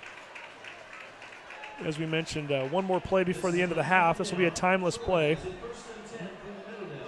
And again, I can't say enough about the job that Robbie Bissett there did, as he made sure he was all the way over towards the locker room before he handed him over to one of the Shorewood personnel, and they're making sure they get Kellum back to the locker room safely. So always, like I said, always first and foremost, we put safety ahead of everything else, and that's exactly what both sides did there. I mean, we're going to get a timeout here. We're going to keep it right here, but Shorewood again, timeless play. You're at the 33-yard line. A 50-yard field goal is pretty much out of the question, but I guess you're probably just aiming for the end zone and throwing it up as far as you can and hoping for the best. Yeah, obviously you've got to be wary of that last play before the penalty, right? Halen Roberts intercepts it, and definitely don't want to let the Mavs take one back to the house here, so definitely a balance. But 42 is more than enough, I think, for one half. I should mention, I don't know if you had a chance to watch this on the internet. We were tweeting it out the other day, but Glacier Peak JV game on Monday, they had a freshman kicker named Braden Corwin. Kicked a 50-yarder as time expired in the first half of that game. A 50-yarder from a freshman. One of those, even watching the video just on your phone, you can hear the thud that just sounds true as a kick, and that had some distance beyond the goal. I was going to say the same thing. I was trying to watch it. I mean, it's a little speck when you're watching it on your phone, but it looked to me like it was good for another 6 or 7 yards. Just following the trajectory of it, and it does look like they're going to try a long field goal here. Well, here we go. This is number 10. Ryan Farley, and this could be the highlight of his life if he can hit this one, a 50-yard field goal attempt. Something you don't see every day at the high school level. Snap is down. Kick is up. It's going to be well short. Roberts can field it. And you know what? It's going to be the end of the half right there. So no return. I believe in high school, I think if it goes in the end zone, is that right? Much like a kickoff, yeah. Once you field it in the end zone, you're not able to return it in college or pro, and we've seen it in college. A team actually return it from there and run it all the way back. Auburn, Alabama, 2 years ago, I guess it was now, for the win. Yeah, that is the end of the first half. It is all Meadowdale right now. 42 points, 28 of which came in the second quarter. We're going to take a break. When we come back, the Action Jackson Plumbing halftime report. And we will broadcast live onto the field as homecoming court ceremony will be taking place right here on the Sound Alive Sports Network.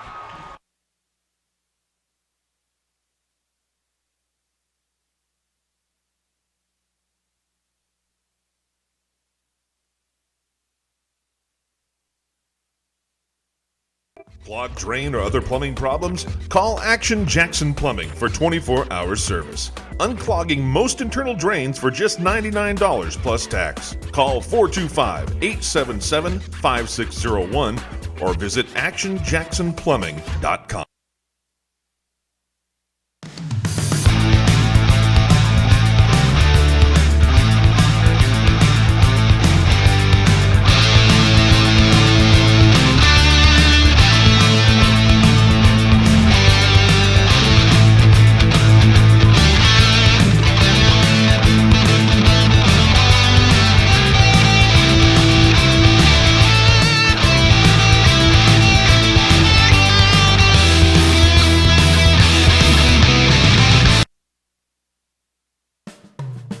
We are proud to have as our pregame sponsor Edmonds Community College, where students and community are at the heart of all they do.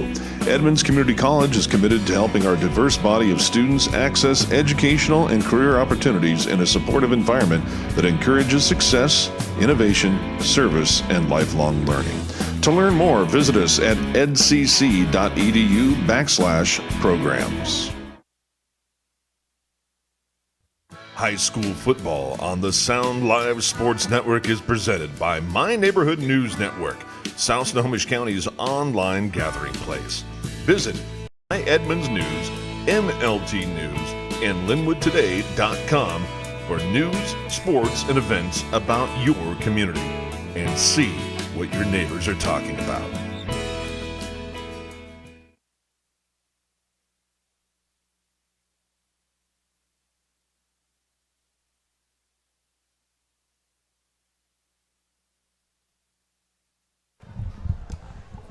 And welcome back to the Sound Live Sports Network. We've got a performance taking place right now from the Meadowdale cheer squad.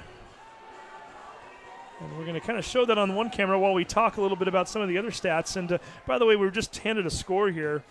Monroe defeated Glacier Peak tonight, 64-6. And it's definitely a first for the Grizzlies football program. That is quite a beatdown. But let's remember what Monroe did to Meadowdale, right, at the first week of the season. So that's certainly another piece of evidence that maybe that game wasn't so bad for the Mavs. It doesn't look so bad now, does it, when you're noticing scores like that? That is a Monroe team that is on fire right now. I knew Glacier Peak was going into that game a little banged up, but that's beyond being banged up right there. And that's unusual for Glacier Peak in any sport. They're just one of those schools that they've got a lot of resources, and they just seem to be good at everything they do for the most part. And yeah, from the get-go, when they became a school in 2008-2009 school year, they competed right away, even without seniors, and I think it was a thing where they had.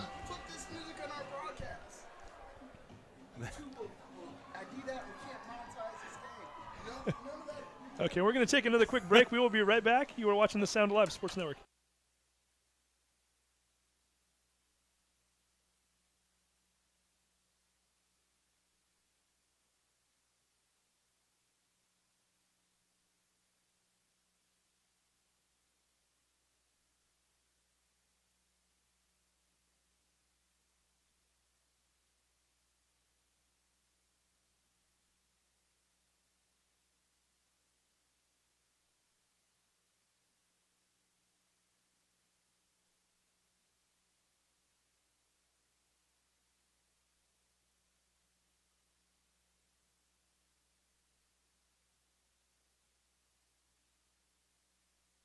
And we are back right now. We had to tune that out for a second because of the fact that is copyrighted music. We know that that audio music, if it goes over the airwaves on YouTube, we could be actually thrown off the air.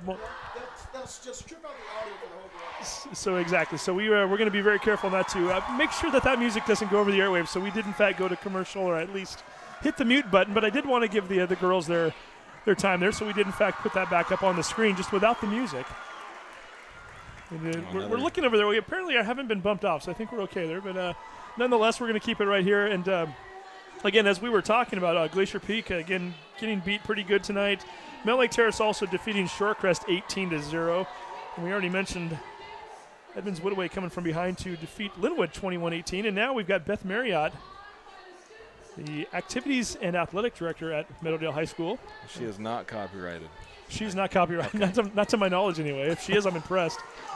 And I think we know Beth well enough to where she would allow us to use her voice if need be. I'm going to go ahead and turn our mics down and let Beth do the talking here as she introduces homecoming court.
High school football on the Sound Live Sports Network is presented by My Neighborhood News Network, South Snohomish County's online gathering place. Visit My Edmonds News, MLT News, and LinwoodToday.com for news, sports, and events about your community, and see what your neighbors are talking about.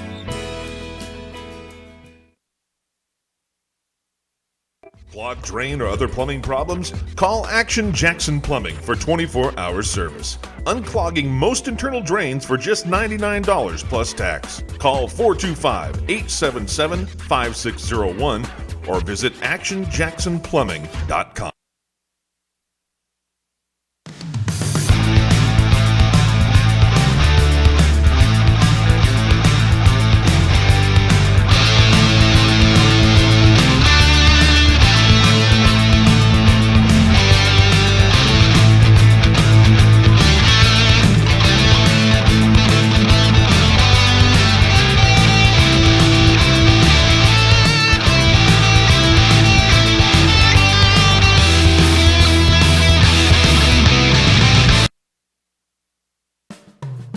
We are proud to have as our pregame sponsor Edmonds Community College, where students and community are at the heart of all they do.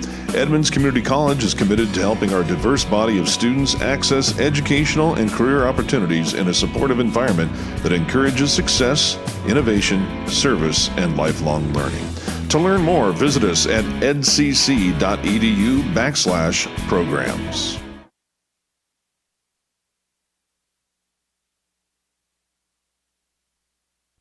High school football on the Sound Live Sports Network is presented by My Neighborhood News Network, South Snohomish County's online gathering place.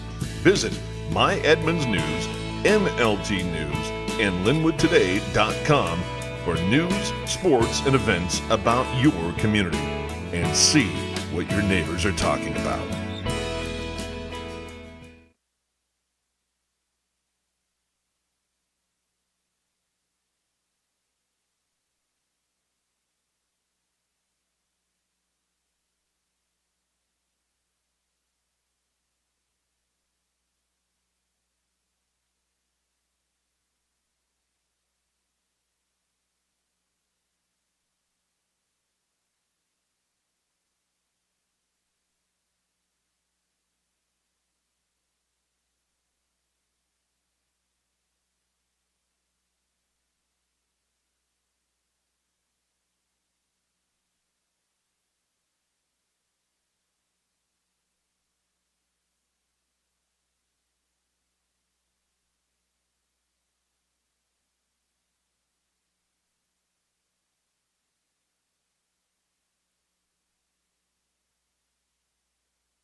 And I guess it would help if we turn those up.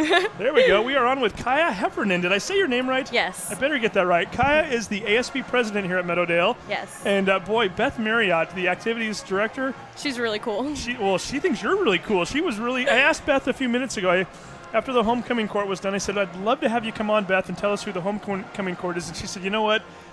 Kaya Heffernan is the hardest working person in the whole entire building. You need to bring her on. And so here you are. Here I am. And congratulations. Well, first of all, tell me about what you're holding in your hand here. This is the President's Cup. So every year we have a competition for homecoming, and the winning class gets to win the President's Cup. And let's hold it up a little bit so we can get it. Oh, there we go. So it's in the camera there right now. And the winning class this year was? The seniors. Well, you've got to like that. You're a senior, right? I'm a senior, yeah. So what exactly did you and your classmates do to get this? We spent 3 weeks doing homecoming prep. So that means staying after school every day until 5, painting posters. We had huge grape hall banners, and then every class had to come up with a skit and a dance to do in front of the whole school, and they also had to decorate a flex area. And I would imagine that was during the homecoming assembly? Yes. So what was the dance theme? What did you guys do? The dance is every class has like 2 or 3 people organize a dance, and they just go out and dance and have as many kids as possible join. Okay, so there wasn't a real. I mean, can we talk about the music you used? Was it anything that we would know, or was it? It's all popular music. They usually make a mix of like all the popular music that's going on right now, and then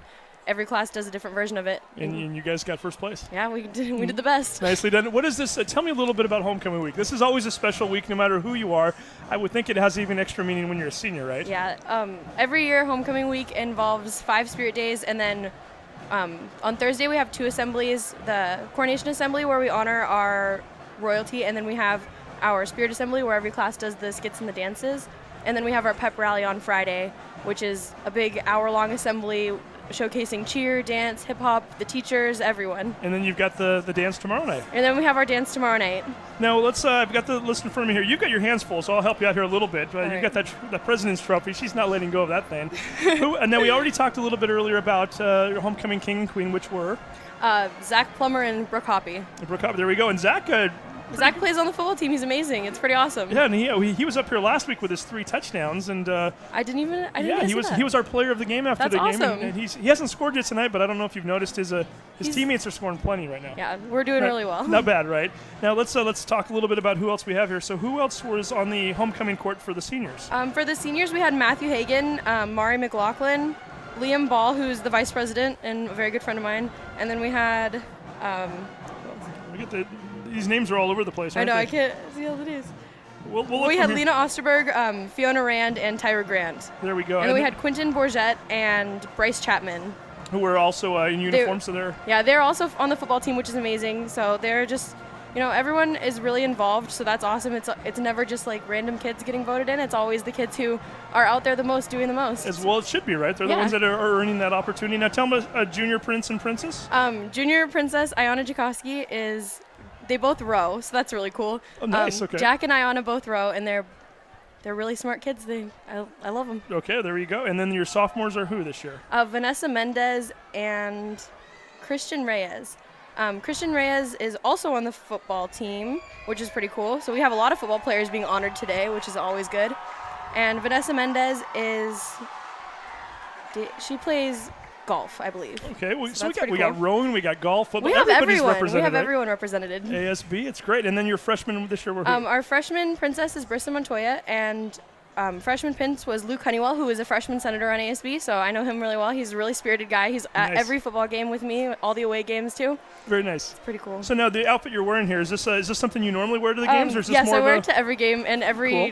Spirit Day. It's all the executive members make matching jumpsuits every year. Mm-hmm. So these are our version of our jumpsuits, and it's just kind of like our uniform. very nice? So Now the dance tomorrow, is there a theme to it, or what's going on the theme tomorrow? is as seen on TV, so all of the different classes have a specific theme, but we have a really awesome DJ. We're having snacks, and we have some popsicles, I believe. Okay, hey, And why not? It's from 8 to 11. And that's over at the school. Yeah, it's at the high school. So very cool. So your football team's winning big. The band's out here. You have Our all band the. is amazing. It's the first home game they've gotten to play at, so that's awesome. Yeah, why is that? Is that well, I guess you guys weren't really in school. We weren't yet in earlier. school, Yeah. and then we just started the football game so fast.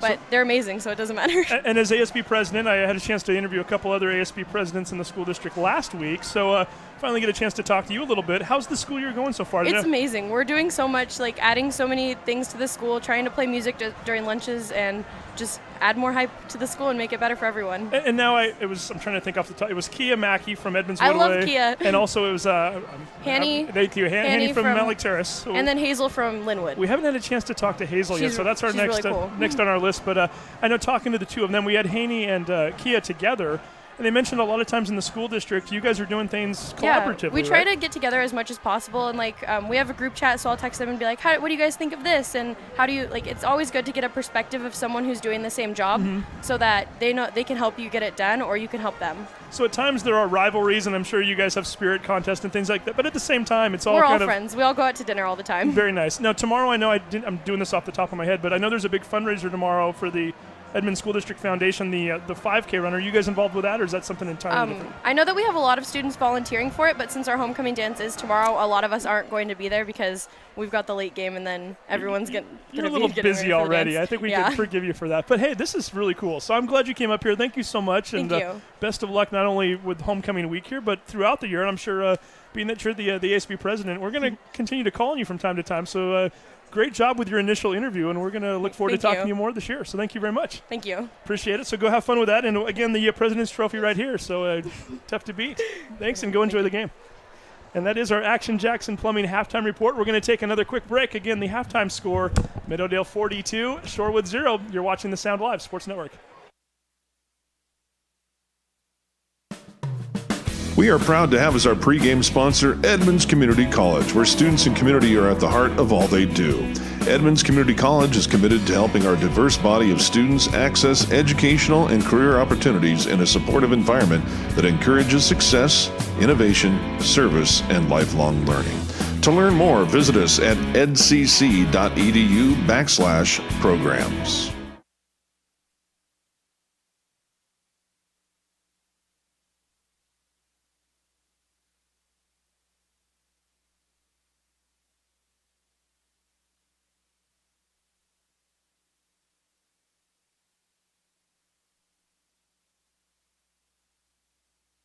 High school football on the Sound Live Sports Network is presented by My Neighborhood News Network, South Snohomish County's online gathering place.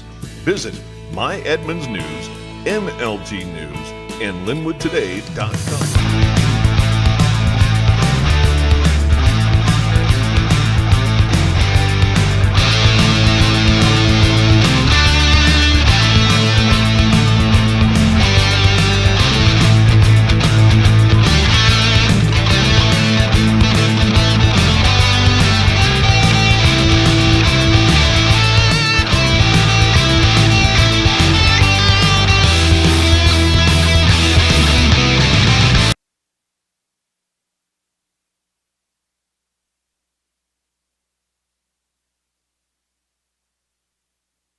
And welcome back to the Sound Live Sports Network. Was just looking over at Angelo's screen a minute ago, and we were putting up the games that are coming up next week. If we can pop that one back up here in a minute. We do have another doubleheader next week.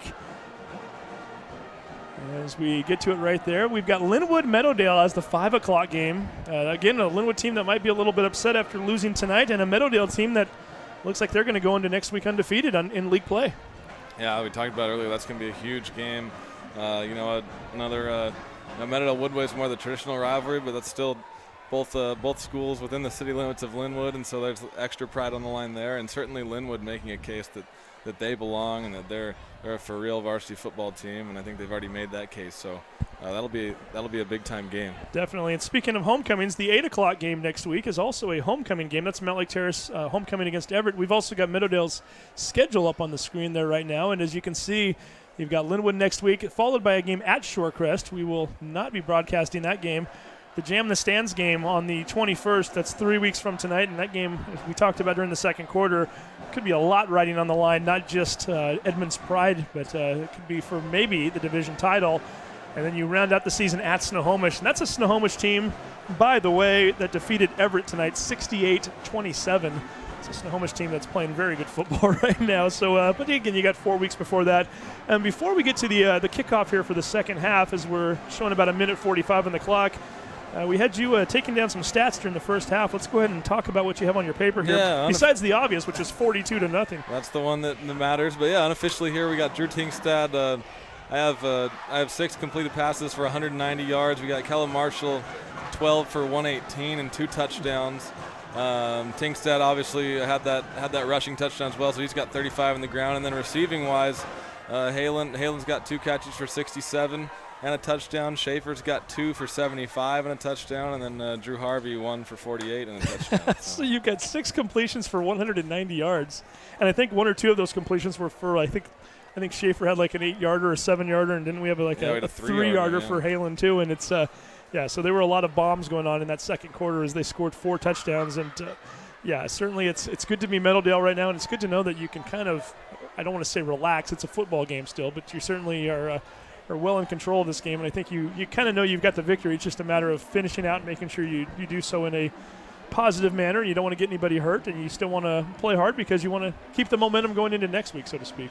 Yeah, you want to play hard. You want to make sure they're still playing the game the right way, and got high character kids down there in the field, so I don't think that'll be an issue. But you want to keep playing hard, and you want to make sure you get out of these next 24 minutes unscathed, right, in terms of the injury report. So definitely, I can actually see a smile on Coach Leonard's face as he's walking around on the sideline right now, talking to his guys. And we talked about it a lot in the second quarter. It'll be curious to see how much the starters do in fact play in the second half of play here. I'm guessing we'll probably see them for at least maybe a series, but probably not much more than that.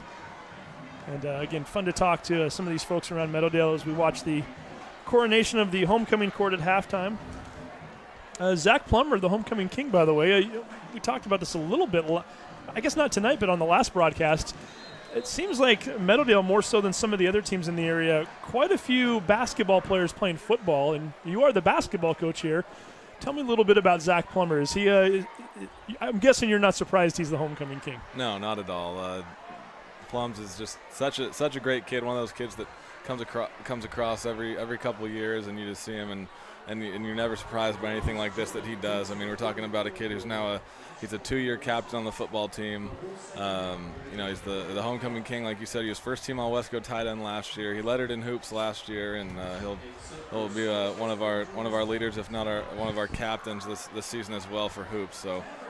Also definitely takes care of business in the classroom, and it'll be exciting to see what he chooses to go on and do after this school year. So we'll see as Abad kicks the ball off here, and it's fielded at the 12-yard line.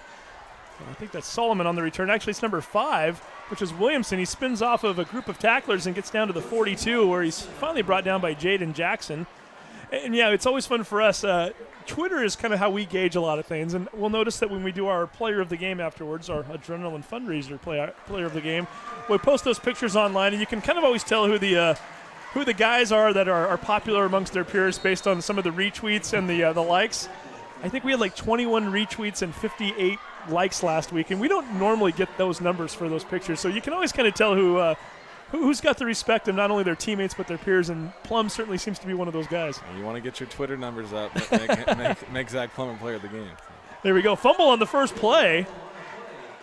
And I think Meadowdale might have nope, they're going to say that Shorewood, in fact, was able to jump back on the ball. And it's number 23, Devin Diaz, who I think recovered his own fumble there. 42-0. I didn't tell you this coming onto the air tonight, Roger, but normally if we get a 42-0 game in the third quarter, there's a lot of downtime, and if you want to work on your singing or your dancing, we certainly put the external camera on you. So go ahead and start thinking of some tunes to sing. We might be using you for the second half here. I don't think that that's in the best interest of our viewers. So. And we get a flag called immediately here before the play's even snapped. Some other scores we had earlier tonight, too. Squalicum defeating Oak Harbor 47-20. I should point out Squalicum has joined the Wesco 3A North for football only, correct? You're not going to be playing them in basketball this year. No, they are in our district, so they play in the Northwest Conference, and then hypothetically, if I expect them to qualify for the district tournament. They're a really good basketball program, and so hopefully we would play them. But no, they're not in our league and not on our schedule. So. Football-wise, they are certainly making their name. No, they're undefeated on the year so far, and it's a team that had a very nice season from the football standpoint at the 2A level last year, and showing that they can get it done at the 3A as well now. We already talked about Snohomish with a 68-27 victory over Everett. It's an Everett team that, if you'll recall, took Meadowdale into overtime just 2 weeks ago. So I think we're finding out tonight that Snohomish is, in fact, a very, very strong team, and that's a team that you might have to worry about a little bit if you're Meadowdale come October 28th. Ferndale, another team that's joining Wesco 3A North for football only. They defeated Marysville-Pilchuck tonight 49-7. And those are the scores that we have so far, other than the ones that we reported earlier. Yeah, that's not all that surprising to see the success Squalicum and Ferndale have had. Northwest Conference is very strong. They had to, forever they've had to go up against Linden every year, and other schools like that have great football traditions, and so not surprising they're able to come down and compete in the Wesco 3A North. We get a timeout, but we're going to go ahead and keep it right here during the timeout. I never thought to ask you this off the air, so I hope you don't mind I'm asking you on. So I'll maybe putting you on the spot a little bit. I don't know, but obviously it's a topic this week. WIAA making an announcement. Yes. Basketball, no longer an 8-team tournament down at the Tacoma Dome. Is that correct? Correct. So, the 8-team tournament was unfortunate that it ever came to that. So, to say the least, right? No, they're changing it to a 12-team format. So regionals will still be 16 teams, but they're going to an RPI system to make sure that. And so we'll see how that works out. But the RPI system, you'll play. The 1 through 8 will play each other, and both teams advancing to the round of 12 at the Tacoma Dome on that next Wednesday. So they played for seeding, essentially? Right, so 1 through 8 will play. The winners get a bye into that Thursday, the losers. As Solomon was the one on the passing end of things, as he's replaced Kellum back there at the quarterback position. Ball is batted incomplete, and go ahead. So the losers would then have to play the winners of the 9 through 16 seeding matchup in regionals. They are in their way. That'll be a loser-out game. Okay. And so then it's a 12-team tournament at the Tacoma Dome for 3A and 4A, and so it's better than it was. It's not where it should be. So hopefully we get back to the original format of 16 teams, 4-day tournament. I know that the Washington Coaches Association has already put out a statement about the decision. And so I think the general sentiment is that it's better, but we're not done yet. So we'll get back to that in just a second. Definitely something we want to talk about here because it's a huge topic this week. And that ball is thrown incomplete. That will bring up, that was in fact 4th down. So Meadowdale will take their offense onto the field. Before we get to the timeline as to how that quickly that can happen, let's get back to what is the tournament right now then. So 12 teams going to the Tacoma Dome after that first round of games that you just mentioned, or the regional games. Right. So in theory, basically you're talking about a 1 through 4 having a bye for the first round. So the 5, 6, 7 through 12 or whatever you want to say, Correct. They play each other. Is that a loser out game as well then? Yeah, so I think that Wednesday, so the theory I think they're trying to go with here is that an additional 4 teams get the experience of playing in that state venue, right, at the Tacoma Dome. And so, yeah, that's a loser out on Wednesday. I'm almost 100% sure on that. And then from there you have your 8. And from there, I think the double elimination the format applies. will be just as it has been. Okay. So yeah, slight improvement, but I'd like to see 4 more teams to get in there, and we'll have a true 16-team tournament again. And you were mentioning that the WIPCA, the coaching association, we'll get to them in a minute here, as Diaz takes that one off of right tackle. There was a penalty on the previous play, so that moved Shorewood up, or down the field rather, a little bit further towards the end zone. So they're now at the 34-yard line. So WIPCA files this, I don't know, grievance or whatever you want to call it, basically saying, hey, look, okay, fine, you just changed it from an 8-team tournament to a 12, but we still want 16. Is that something that could be processed and still take place by 2017, by the spring, or is that something that's maybe a little further down the road? Yeah, right I'd now? be surprised if they changed it again for this next season. I'd probably say that this format would stick around for at least a couple of years. And that's Diaz right there trying to find some room to the left and doesn't find much. He does get ahead for maybe 2 yards. It'll bring up a 3rd and 4 at the 31. You know, as it keeps going forward, the issue, I mean, you talk about a number of different things, but the issue originally was the financing of the Tacoma Dome, right, and the Sun Dome and the Spokane Arena. It seems like from one side's perspective, the Coach Association, the evidence is there that that tournament makes plenty of money to host that 2-week thing that they used to have with 3A 1 week, 4A the next week, all 4 days. So it'll be interesting to see as this thing keeps going along what happens. Yeah, they'll continue to tweak it here as we've got a 3rd and 4 at the 31, and we're not done talking about that yet. There's so much we could almost spend the whole half on it, but we will try not to. But it's certainly worth mentioning right now as Solomon gets ahead to the 28-yard line. He's going to be maybe about 1.5 yards short, brings up a 4th down. So I guess if it to break it down in its clearest form, I guess right now, the WIA is basically saying, look, you guys wanted something more here. We gave it to you. Be happy. And the WIPCA, the Coaches Association, is saying, well, it's better than what we had before, but we still want the 16-team tournament. We're not done yet with you guys. Yeah, and really, I think maybe that was my words more than anything about the phrasing of that. The things that they talked about in the letter that WIPCA talked about was the way in which the survey was presented, I think, to everyone, all the athletic directors and building administrators and coaches. It's the Mavs get another tackle there on 4th down. Nice job by Alex Solomon to pick up the 1st down. So Shorewood again playing for pride right now, trying to get on the board with 5:06 to go in the 3rd quarter. So they had some issues with the way the survey was presented. Could have been a 2-choice survey, but they kind of threw a 3rd one in there and kind of, let's say, maybe the details of each description of each choice weren't as clear, and so we have conflicting results based on the last couple surveys that happened.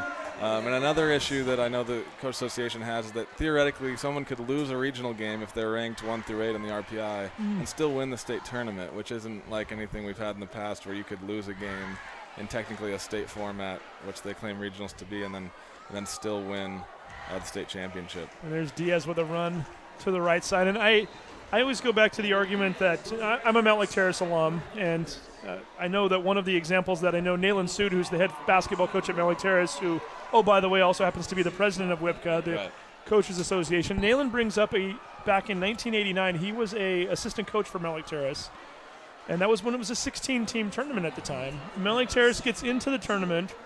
They play on that Wednesday, and again, that was back when it was still double elimination. Right. Once you lost, you couldn't win the state title, but you could still place. Get the trophy, absolutely. You could still get a trophy. So, and we get Solomon here taking the snap, hands it off. Diaz is going to run and get tackled at the 16-yard line. what happened that year was Mount Lake Terrace ended up drawing the number 1 seed in the state, Chief South, who, by the way, went on to win the state championship that year. They lose to Chief South in the first round, but, again, double elimination.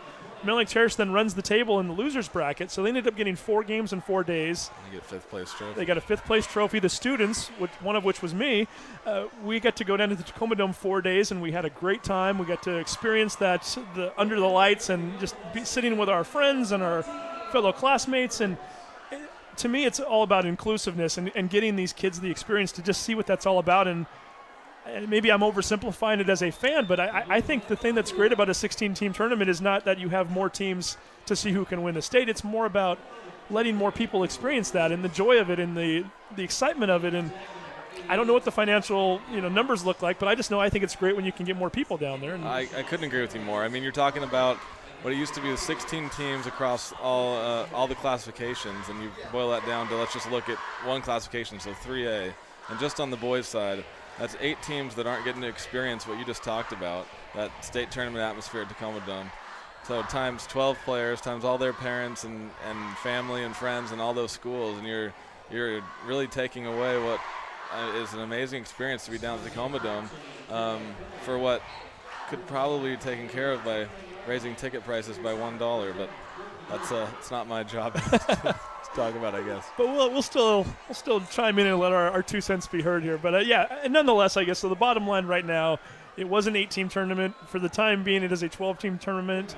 And if WIPCA and some of us get our way, at some point it might be a 16-team tournament. So stay tuned. But and those examples you mentioned, and we'll stop blabbering about this here in a second, but the same thing happened in 2010, year after I actually graduated from Meadowdale. The Mavs with behind Connor Hamlet and that team that they had, they drew Enumclaw first round and almost got them. They were ranked number 1 in the state. Mm-hmm. Then they go run the table and beat Franklin there in the 5th place game. So in the current format, they would have been done. Their season would have been over. Solomon thrown across the middle, almost picked off. That was number 26, Brooke Duncan, that got his hands on it.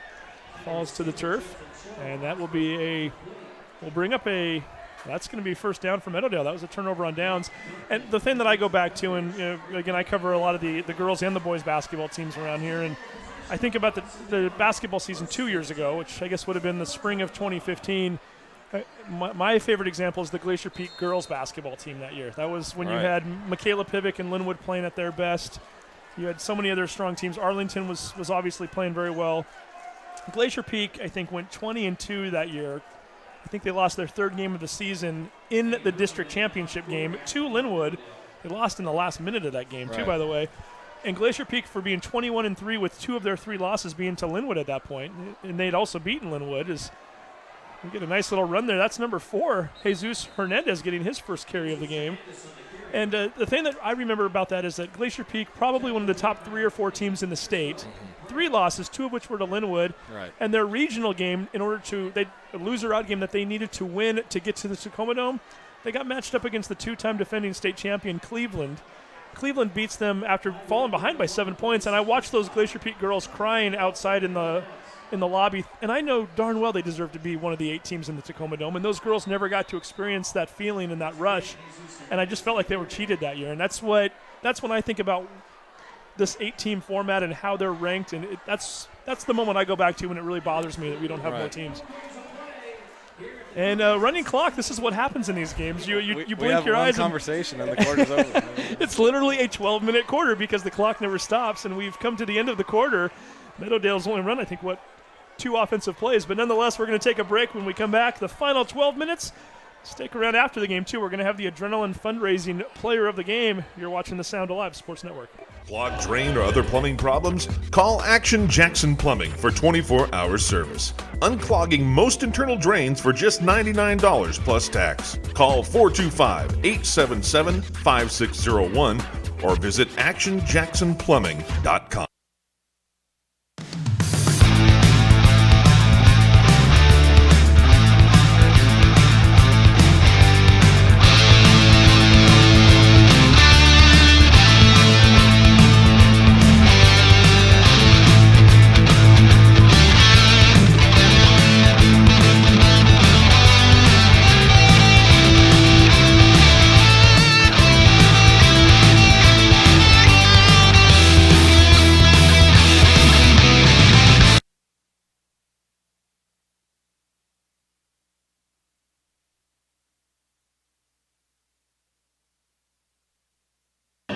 And welcome back to the Sound Alive Sports Network. Steve Willits along with Roger O'Neill.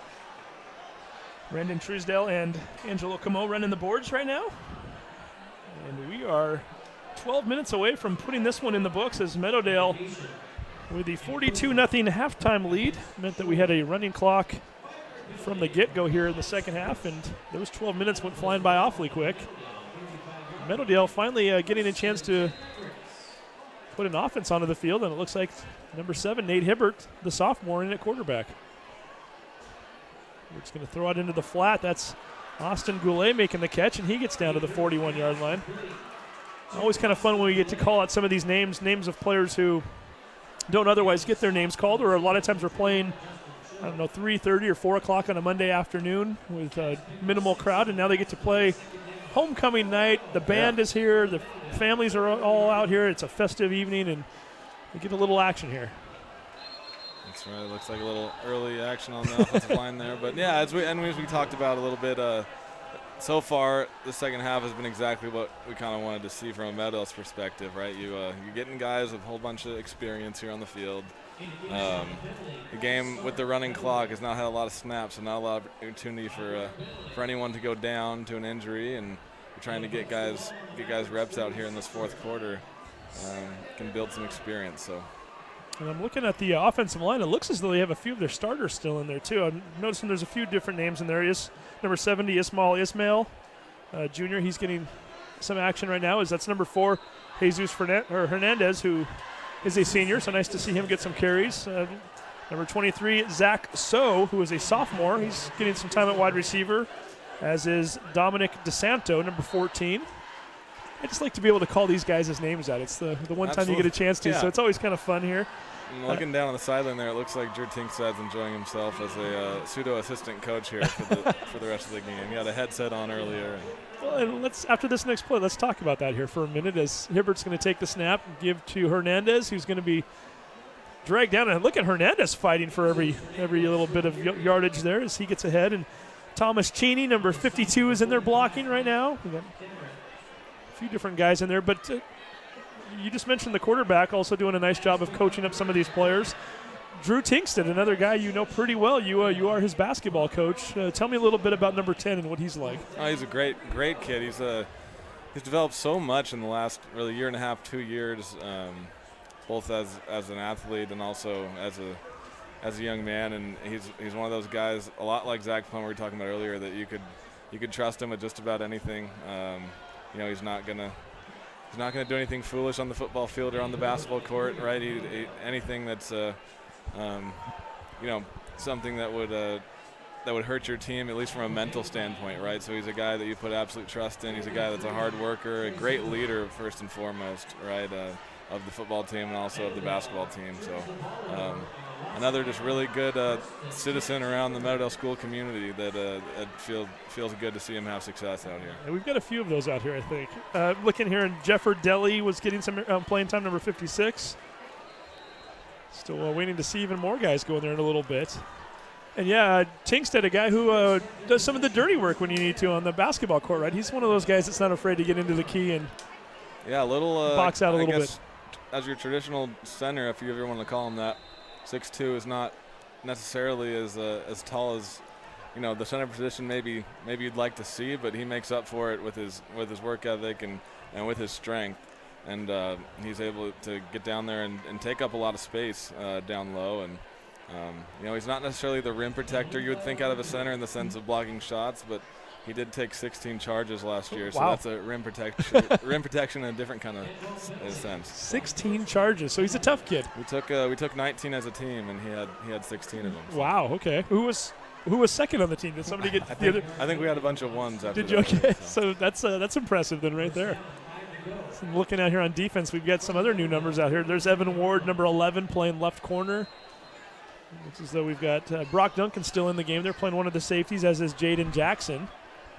We'll try to get some of these other names here as Solomon still plays quarterback. And there's a nice run from Shorewood right now. They're another team they're not done playing yet either. And we've got some guys on their team who are getting some action for the first time tonight, or certainly a little more spotlight than they were getting earlier. That's number 20 on the play. That's the wrong team. Christo Brandt 5'8", 150-pound sophomore running hard. You're right about, they're not done playing. These guys deserve a lot of credit. To come out and turn out for a football program that isn't strong right now, right?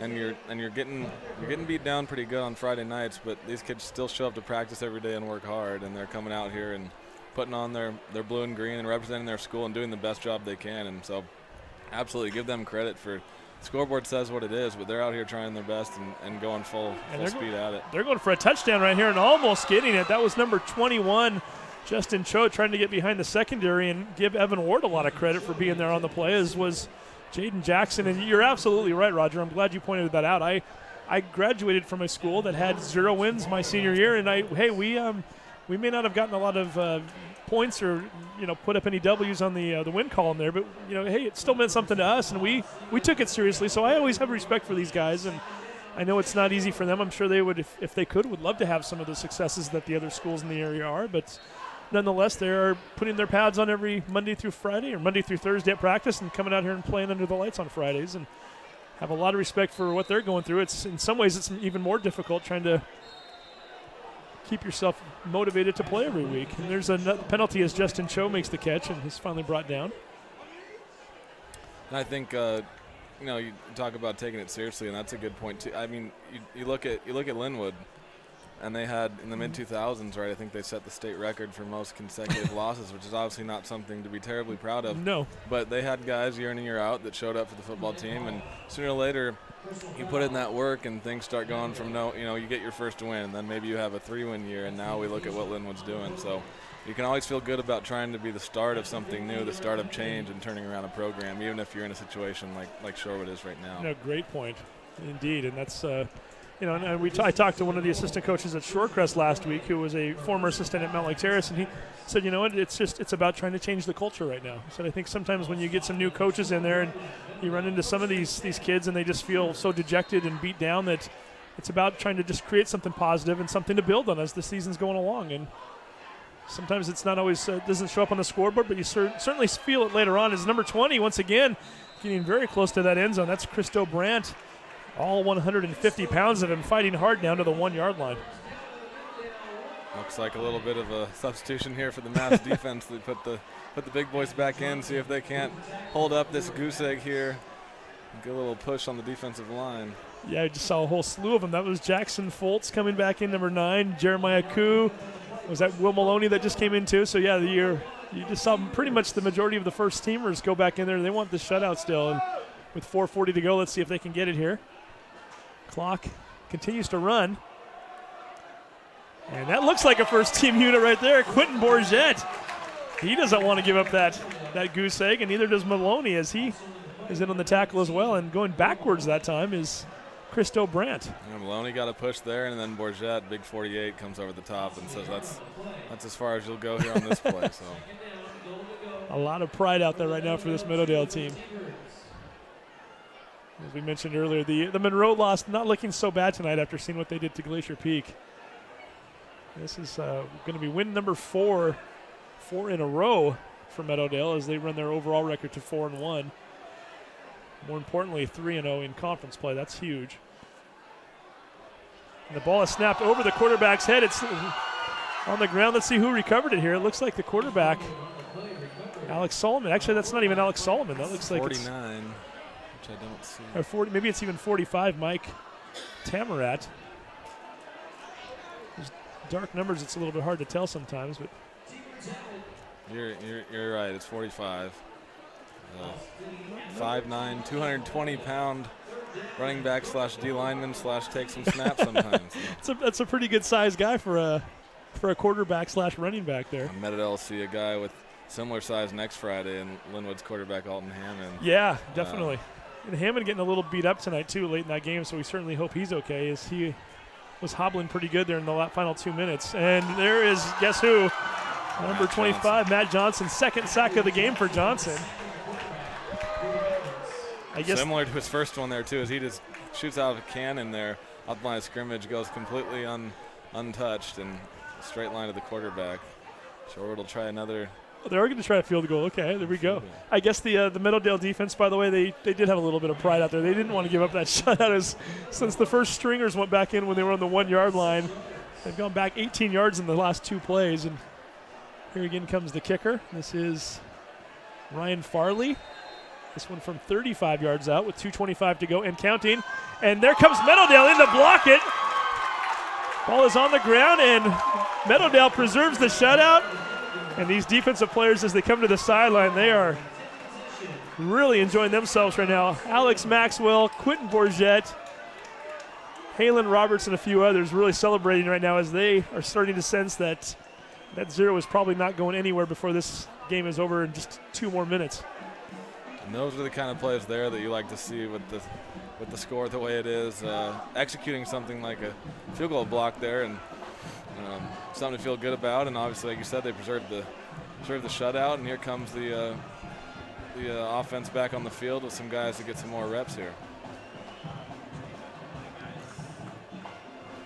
And again, we remind everyone we're going to have our our adrenaline fundraising player of the game as soon as this one concludes. We will be interviewing a member of the Meadowdale Maverick team.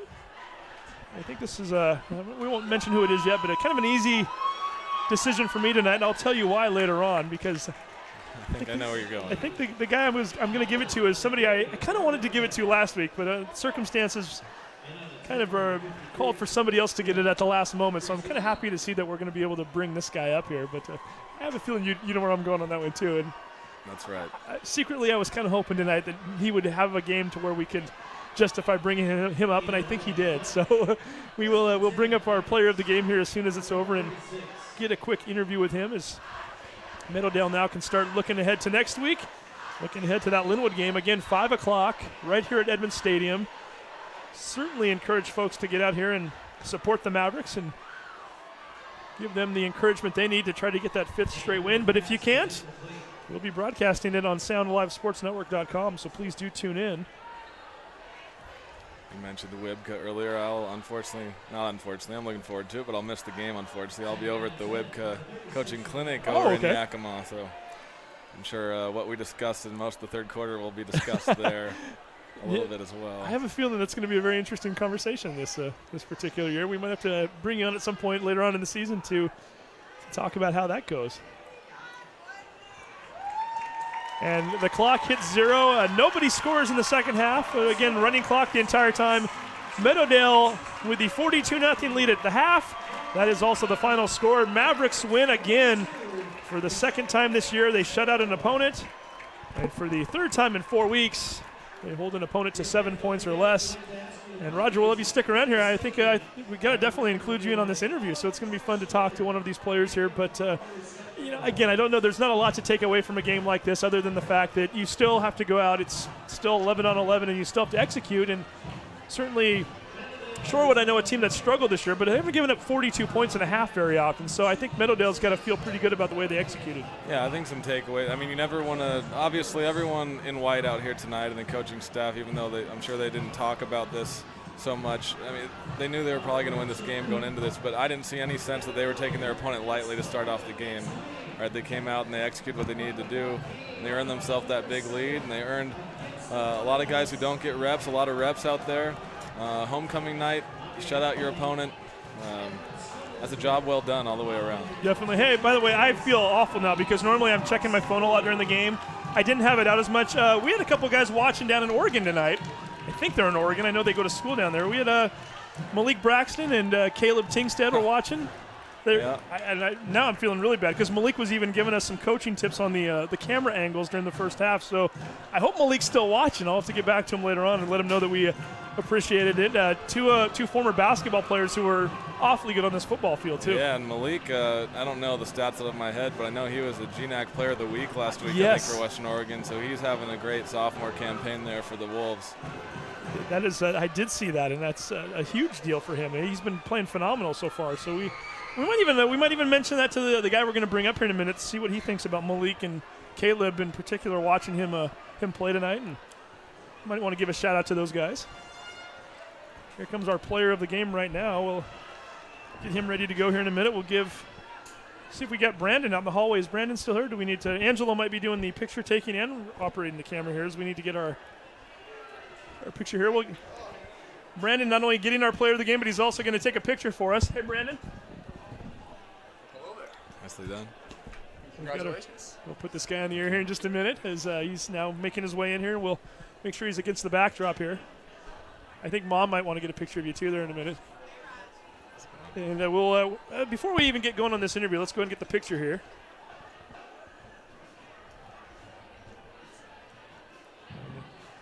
Taking our picture for the Adrenaline Fundraising Player of the Game, and maybe Mom can even confirm this for us. We got a text at halftime. I think the older brother might be watching this game tonight. Is that correct?